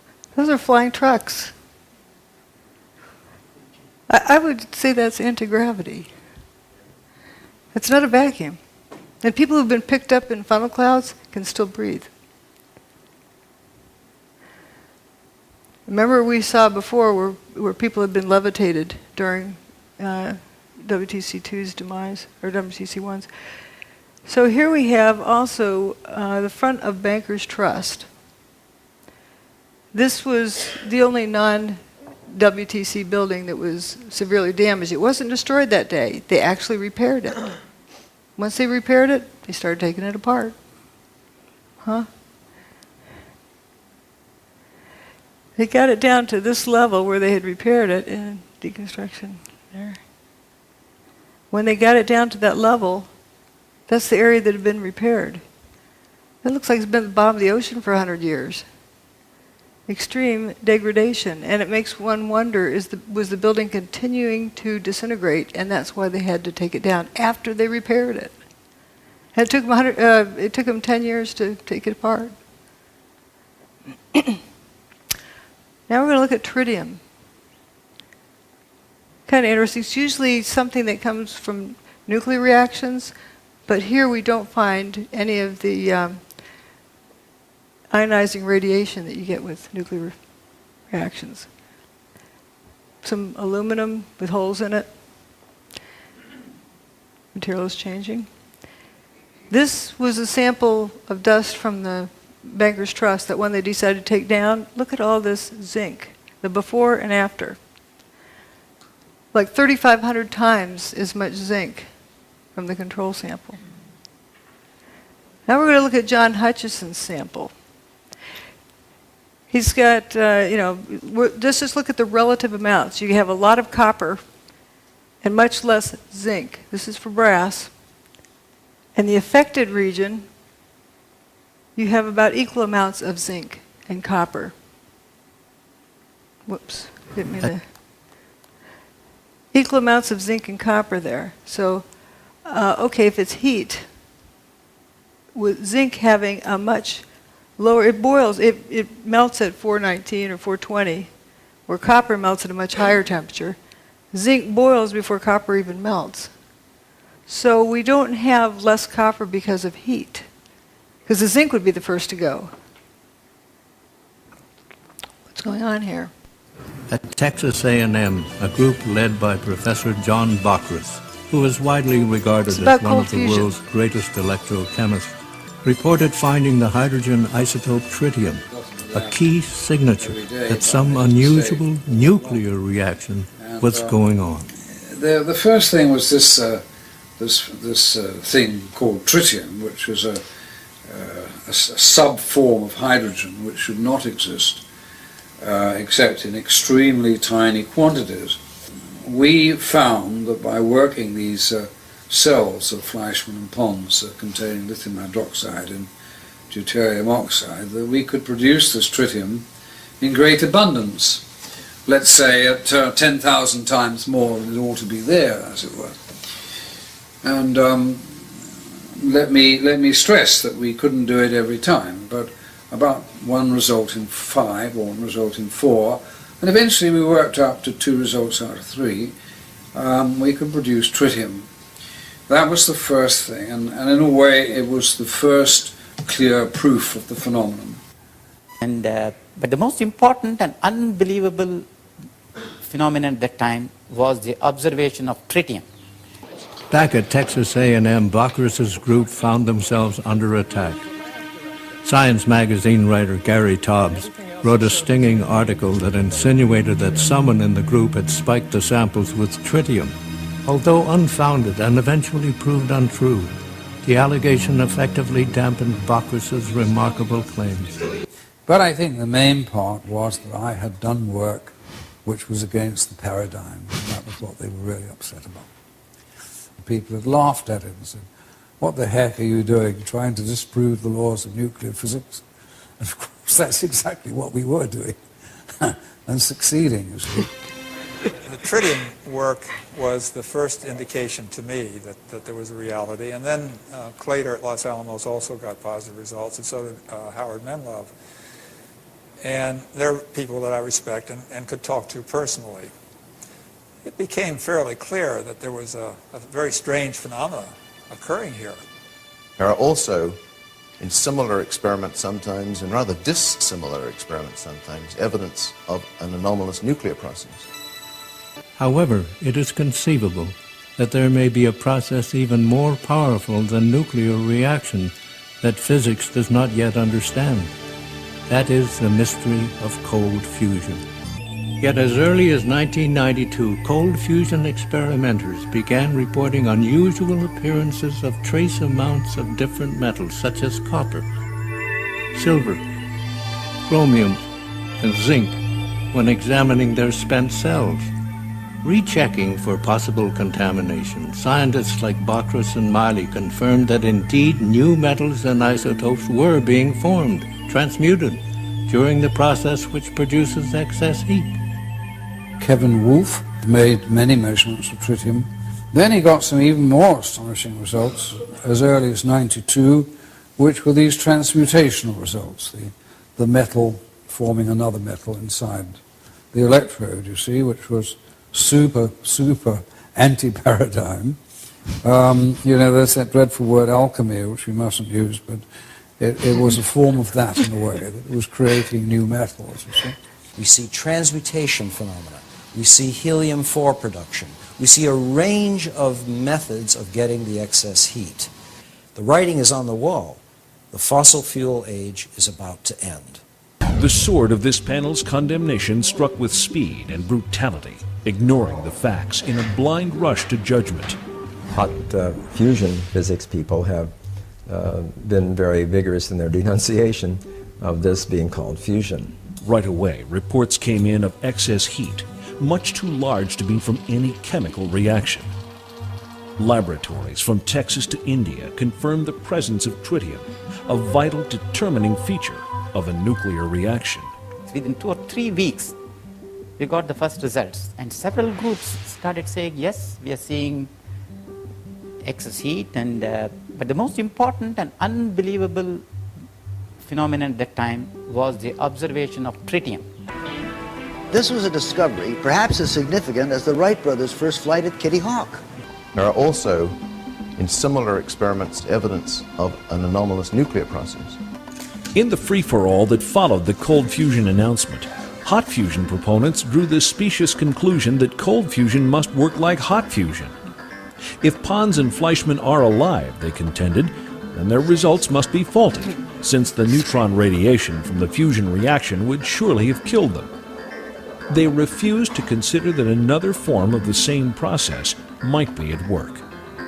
In the years that have followed, the cold fusion process has repeatedly produced not only heat energy, but also nuclear byproducts such as tritium and the ash from a nuclear reaction, that all-important indicator of nuclear fusion, helium. It's clearly not possible to produce helium from a chemical process. The only possibility that remains is that the helium is produced by a nuclear process. If the helium is produced by a nuclear process, then necessarily there will be an associated release of heat. Having seen the effect with my own eyes, the claims from a few that this is impossible, inconsistent with all known laws of nuclear physics, these suggestions are in fact irrelevant. I thought, well said. But notice how important the tritium was in this, and they thought it was a fraud because they didn't find the other things that usually go with fusion, with hot fusion. There wasn't the ionizing radiation, but there was transmutation too. Now let's look at some of the samples that were collected from the WTC. You have a variety of all sorts of strange things in the air. And if you look at the melting or the boiling temperatures of these things, there's no rhyme nor reason to the amount of the quantity. It isn't that the things that boil at a lower temperature are more prevalent.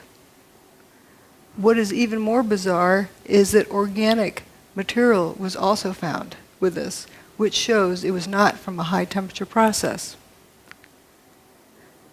Now we get to the most exciting slide. This is from leaky nuke plants, what they pollute into the waterways. the amount of tritium, this is exponential, logarithmic actually, and it's a very high number. This is what is produced in the cell with cold fusion.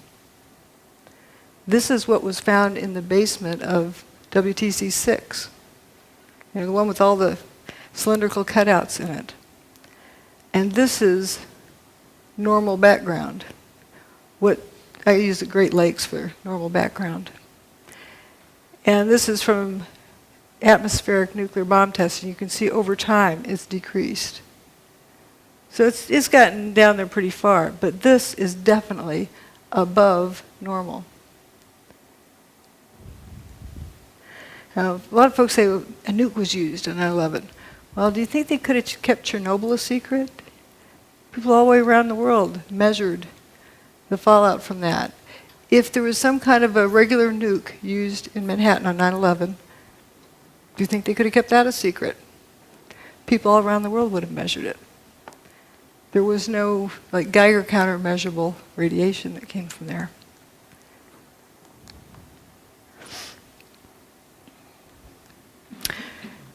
Here are some relative numbers. If compared to what was measured at the World Trade Center in terms of tritium, the background levels are 1/50th.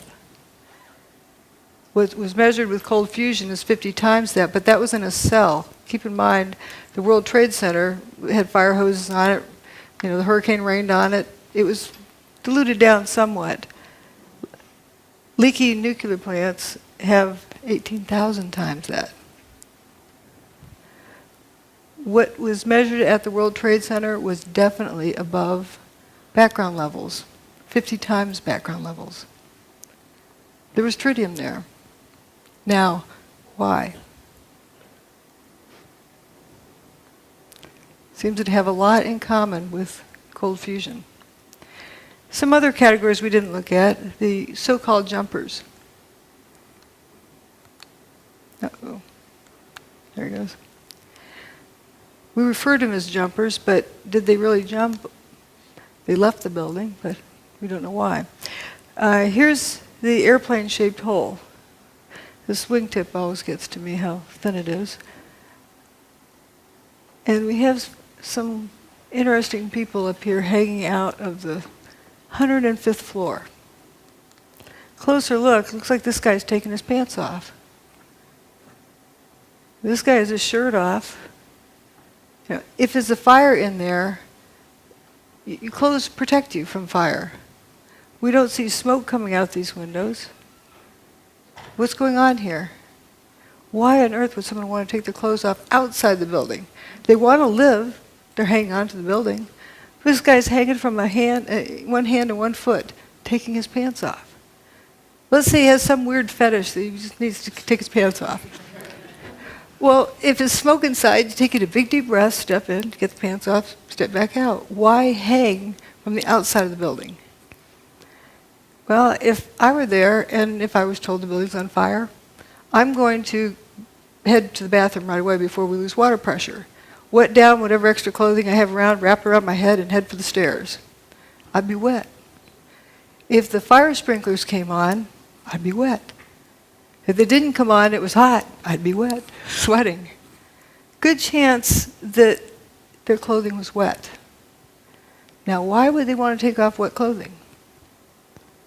You ever heard of active denial system? I'm not saying that's what this is, but just as a parallel. It's a microwave, they put it for crowd control. And it makes you think that you're burning up, so you just have to get out of there. You just leave no matter what. You don't think about it. So maybe some people were jumping from that. Would be a good reason why you'd want to take your wet clothes off. Microwave is many times worse for wet clothing.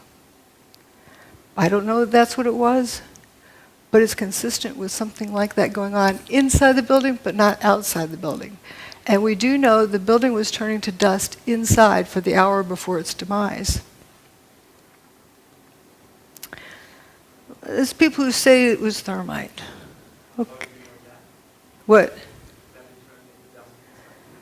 Reports of it, as well as, you know, evidence of it in other ways.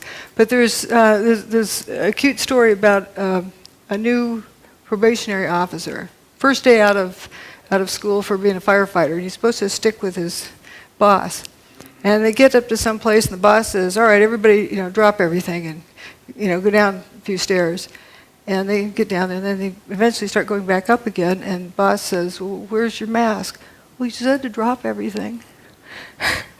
So, but the poor guy. So the boss said, "You get out of here." So here's this firefighter making his way down the stairs. He gets down to the 3rd floor, and 100% of the light is blocked out because he described it as having been turned to dust. He knew it wasn't smoke because he could breathe, but the floor had turned to dust. It was completely filling the air. There's a lot of stories similar to that. Now, there were folks who somehow believed that thermite had something to do with it. Well, let's see if we can make some. You have a steel structure, the towers, with aluminum cladding. Let's see if you grind them up. And you end up with rust and aluminum powder. You know what that is? Thermite. Those are the ingredients of thermite. So those ingredients are going to be there anyway. But what does thermite do? Well, here's a test of thermite here. Welding a railroad track. Blinded by the light. There was something missing in Manhattan that day. People weren't blinded by the light. If there was nukes that went off, people would be blinded by the light. That's how they weld road tracks.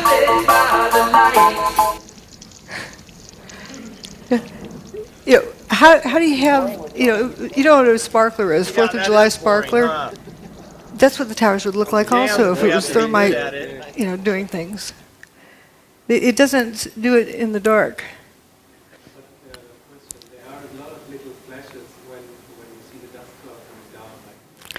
Right, but it's not like, thermite. That's another thing to talk about later. There is something, I call them sparkles and sprinkles. But let's, there's a whole lot of different things that, different areas, but that is a good thing to notice. Now, there's hot directed energy weapon systems and there's cold ones. And looking at all, some people need to see things in a data table. We have low heat, unburned paper, low seismic impact, minimal debris, bathtub survives. Material-specific effects, door latches, trunk lids, toasted cars at a distance, tritium without ionizing radiation. It doesn't have ionizing radiation. Dustification. There's really only one thing that fits the bill. I'm not going to describe exactly what gizmo it is, but we're knowing its characteristics. And its characteristics are amazing. We could use this for free energy. Directed energy weapon. Rather than kinetic energy. These are kinetic energy weapons, heat and motion. Wrecking balls, bombs, missiles.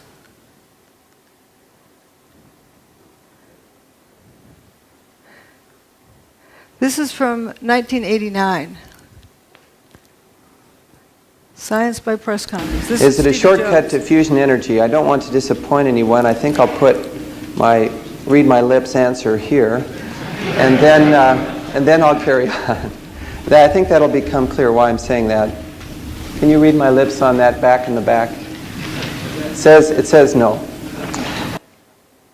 Energy is a long way off. That's why I say no. This is our result. It's just way off. It's I think a door that's open to us, but really a door on physics more than on energy. Geophysics in particular could be an interesting area. Don't go there. Don't research there.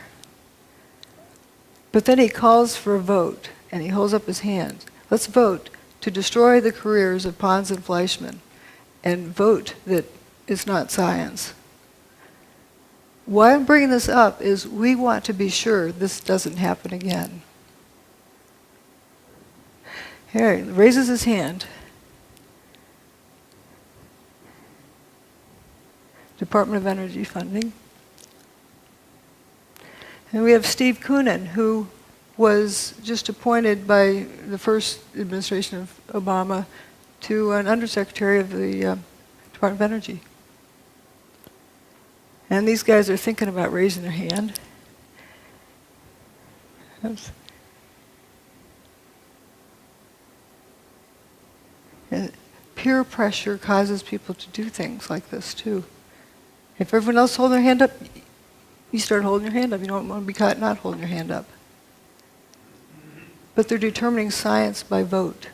Now, let's look. The building turned to dust. Something did that. People say, well, you don't know of a technology that did that, so therefore it didn't, happen. Wait, you start out with determining what happened first. It's very important because if you start out with what you know, you won't get there because you've never seen this before. But we know it happened, so therefore there is a technology that exists that can do this. That technology can also be used for free energy. Now let's vote on that. The tower's gone. So this is more of determining facts. Did they mostly turn to dust?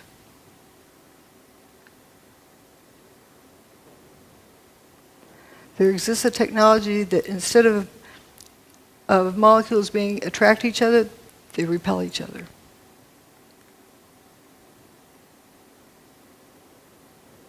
What happened is not impossible because it happened.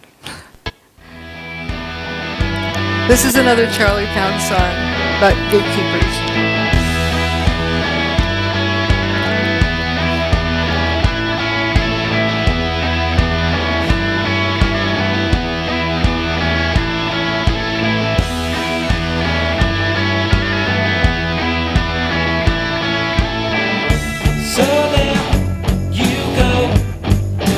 Following them, but you don't know. You just leads to one end. The truth you seek, they want to hide. That's why they keep you close by their side. They're the gatekeepers. They hold on the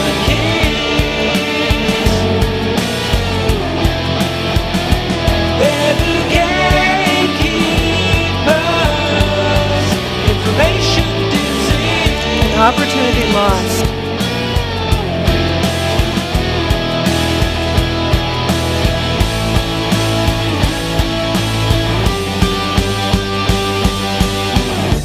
High in the sky is all you've been fed. I think that is why you forgot your own head. Sometimes you need to be cruel to be kind. That makes me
the data says that some form of directed electromagnetic energy was used to basically break down the materials of the World Trade Center. And the connections that Jones has between the cold fusion experience that everybody can read about in Dr. Malaw's book, and with what's going on right now with the 9/11 situation, it's just a mirror image of him muddling up, and then trying to get public opinion against whoever his target is. In this case, it's Dr. Judy Wood. In the previous case, it was Pons and Fleischmann.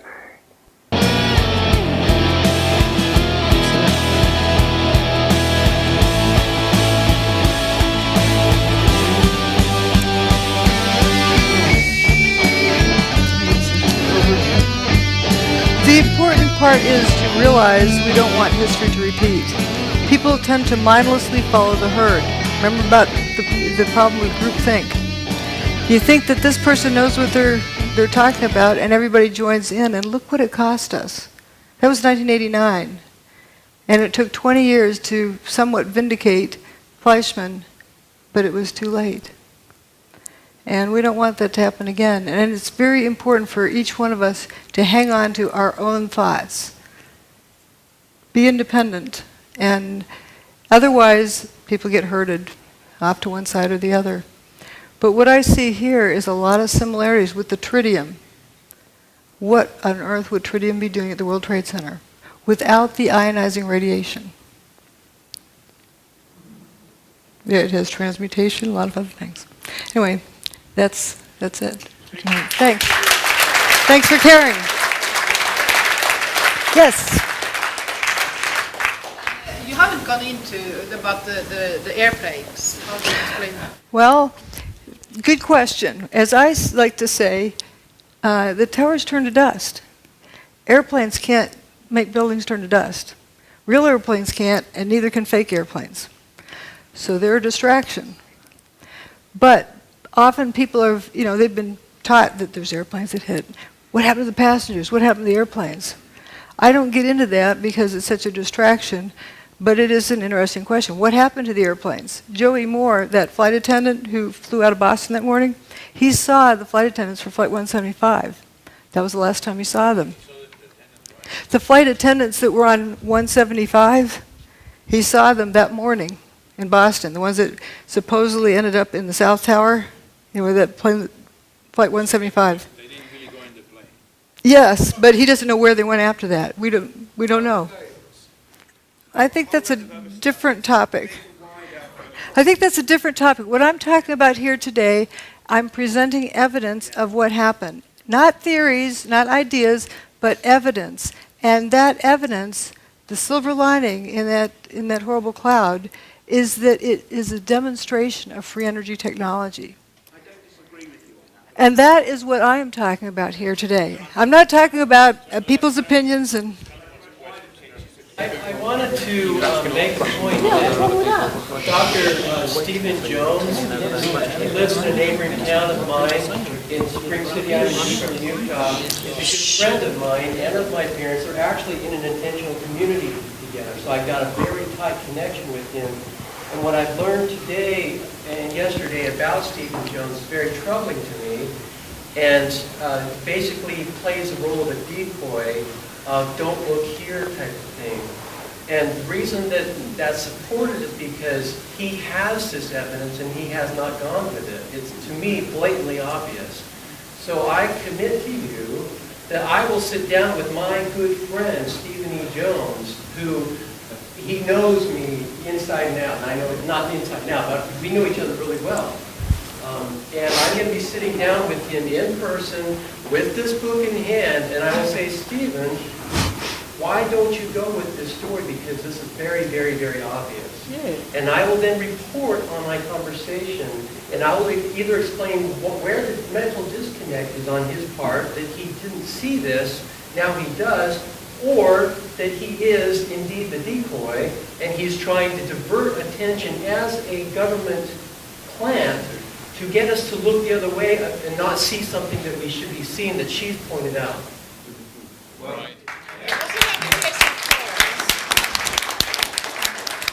Thank you. Yes. Yeah, in addition to that, I mean, your story is so crystal clear, actually, that I'm curious.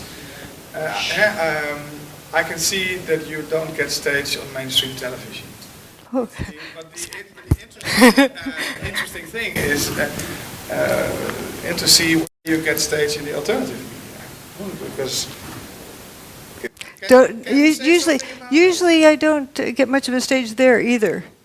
But that's changing, and thank you to Jerome for inviting me here to this conference, and that is wonderful. Yes.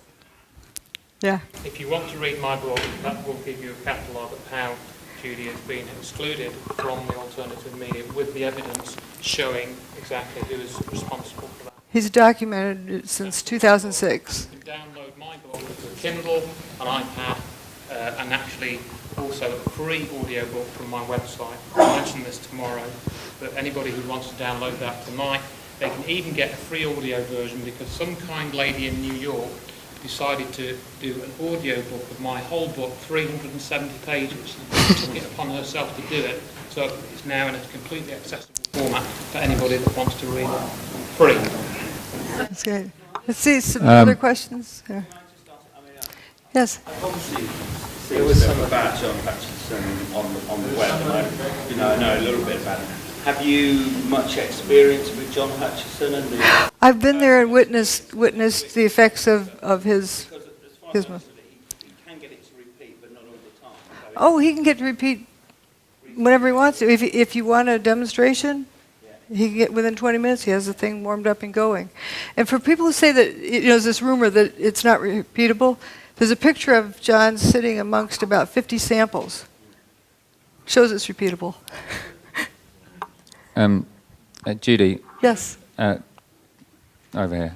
Hi. Oh, here. Hi. Hi. Great talk. I really enjoyed it. It was a very good presentation. I didn't seem to be sceptical earlier. I didn't really mean to put that over. But moving on, I'm just trying to clarify. On the one hand, we've got the cold fusion. On the other hand, we've got the kind of Hutchison effect.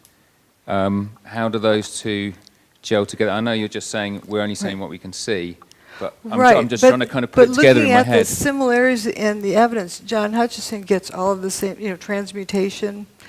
They may indeed be the same thing. Is what he's using like a microwave type? Yes. Beam. What he uses is interference of at least two different types of energy. He creates a static field using a Van de Graaff generator. He used to use Tesla coil, but he now uses a Van de Graaff generator, and creates a static field, and within the static field interferes radio frequency signals like microwave. And within that zone, or someplace within that zone, these effects occur. And would you say that the cold fusion type effects, the effects of tritium, was as a result of that exotic energy? It's not that it's like I mean, when I think of cold fusion, I think of a process, but a solution. But it seems like there's an awful lot of things in common with it. Yeah, fascinating. Like, let's go study it. But, yes. Here in Holland, there were television images. Sorry. Yeah. Here in Holland, there were images on television for weeks on to go with all kind of trucks transporting rubble from ground zero to another place. It went on for weeks on television here. So that gives you the impression there was it actually went on at least debris. till 2007. I was visiting the site in 2007, and there were trucks coming going then. They were bringing dirt, stirring it around, scooping it up, taking it out, bringing in more dirt. Looked like potting soil, really rich dirt. And a lot of it, coming in, going out, coming in, going out. And if you look at what was there, I don't know if you saw my first presentation, that there's this lack of rubble. And Peter Jennings talking from the studio, talking to George Stephanopoulos on the scene, George, we've been wondering, where's all the rubble gone? Oh, talking to a volunteer, Robert Galinsky, explained it all fell down into the ground, was pulverized, and evaporated. It wasn't there. Yes. Yes. It seems to me that you're focusing a lot on the main two towers and around but on the fact that Building 7 was actually demolished or whatever 7 hours later changes any logical to explain what they pretend to say that happened. How this other building, 5 hours later, is going to end up coming down. And then also, you didn't mention anything about the one plane that supposedly hit the Pentagon. I'm talking about what happened at the World Trade Center. For you specifically don't want to get into. Well, I'm staying focused on this. There was the most amount of evidence available for this. Also, there was a report which gave me a legal avenue to go after the contractors on the NIST report. What about the Building 7? You don't seem to. I covered it also in the earlier talk. There's a whole lot of similarities with it. It was turning to dust throughout the day internally. And you saw an enormous amount of material pouring out of the building, one face and one face only for most of the day. And when it went away, it didn't make a seismic signal that traveled through the earth. It only left a surface wave. It did not slam to the earth. And the surface wave that it left was almost a non-existent event. Right. Question over here. All this material going out. Yeah, the facade was about all that was left, and it was almost silent. And you can see it if you look at some of the images of it as it's coming down. A lot of people say, well, it looks like a controlled demolition, but I have photos of it like 1 second apart where you see it, suddenly all the floors are frothing up. You know, just. Well, why would you say they took so many hours after instead of doing it at the same time than the other? You have to ask them. Yes, Judy. This is a question about John Hutchinson. You mentioned that it was electrostatic field. He built up a large static field, and then he had more than one microwave, so it was some type of interference phenomena. So here's the question. Is the interference points, was it where the field was bucking and thus we're kind of on an antinode? There really isn't so much of a node. It's like what one energy field does to another one. Maybe a way of explaining it is, it's a couple of ways you can get inside of a house. You can bulldoze down the front wall, or you can use a key. It turns out the interference of these different energy fields, if done just right, is like a magic key that opens up this door where you get this free energy. Wow. So John Hutchison brought down the World Trade Center. No. Well, I was giving a talk in Portland. Here's what's wrong with it. John and I were giving a talk in Portland, Oregon. Somebody asked that question. Well, he sometimes can't get it right. He sometimes gets it here, gets there. He can't really control it well. And I said, John didn't do 9/11. Thank you. We have time for one more. Hello, Judy. I'm an engineer myself, and if you look at the events of 9/11, it's a perfect theater. But looking from the culprits, you would expect that they have tried it before. And if you look at the anomalies in the Earth's magnetic field, are you interested, or have you been looking for the period before 9/11, if there were any other anomalies in the Earth's magnetic field that you expect? There are various things, and it's a big, complex event. I was also looking at the correlation between solar storms and hurricanes. It turns out if there's a solar storm that hits the Earth, about the time you have this low pressure system out in the middle of the Atlantic, very good chance it's going to turn into a hurricane. That's an interesting, correlation there. They got it first time right. I mean, there's other events I've not studied very carefully, but for example, Oklahoma City, it looks just like the inside of Building 6. The only difference is one, I've got pictures side by side. The only difference is one has some wheat checks at the bottom, showing that it came from the World Trade Center. There's also other events that have happened that are very questionable, but it isn't that it necessarily happened just this way for the first time. Thank you. Do we have time for one more? Sure. Just one more, this young lady in the front. I'd like to hear what the truth movement in America, how did they react when you came with this finding? Oh, that was back in 2006. For example, I'll go ahead and say it. Stephen Jones tells people that I'm talking about ray beams from outer space, or space beams. He's also the person that coined the term cold fusion for ridicule. It's not really the typical fusion. It's a different kind of process. And that helped sink it. And I remember an interview with Martin Fleischmann. He was asked if he had any regrets. He said, yes, letting my competitors call this cold fusion. Yeah, I never let people call it space beams, but I don't get on the air and somebody else does. But there's most of the people in the truth movement have genuine interest. They're sincere people. But there's collection agencies, I call them. They collect people, render them useless, keep them out of trouble. And anytime we get pulled into a group, or like what somebody recently told me, if you find yourself on a garden path, leave the garden. And that is sort of what happens with these organizations. And people tend to go with the flow. They tend to go with peer pressure. Let's have a vote about whether or not to trash somebody's career. Instead of look, what did these guys find? Let's go look at it. Ladies and gentlemen, Dr. Judy Wood. We appreciate her knowledge, her courage, and her willingness to share. Thank you.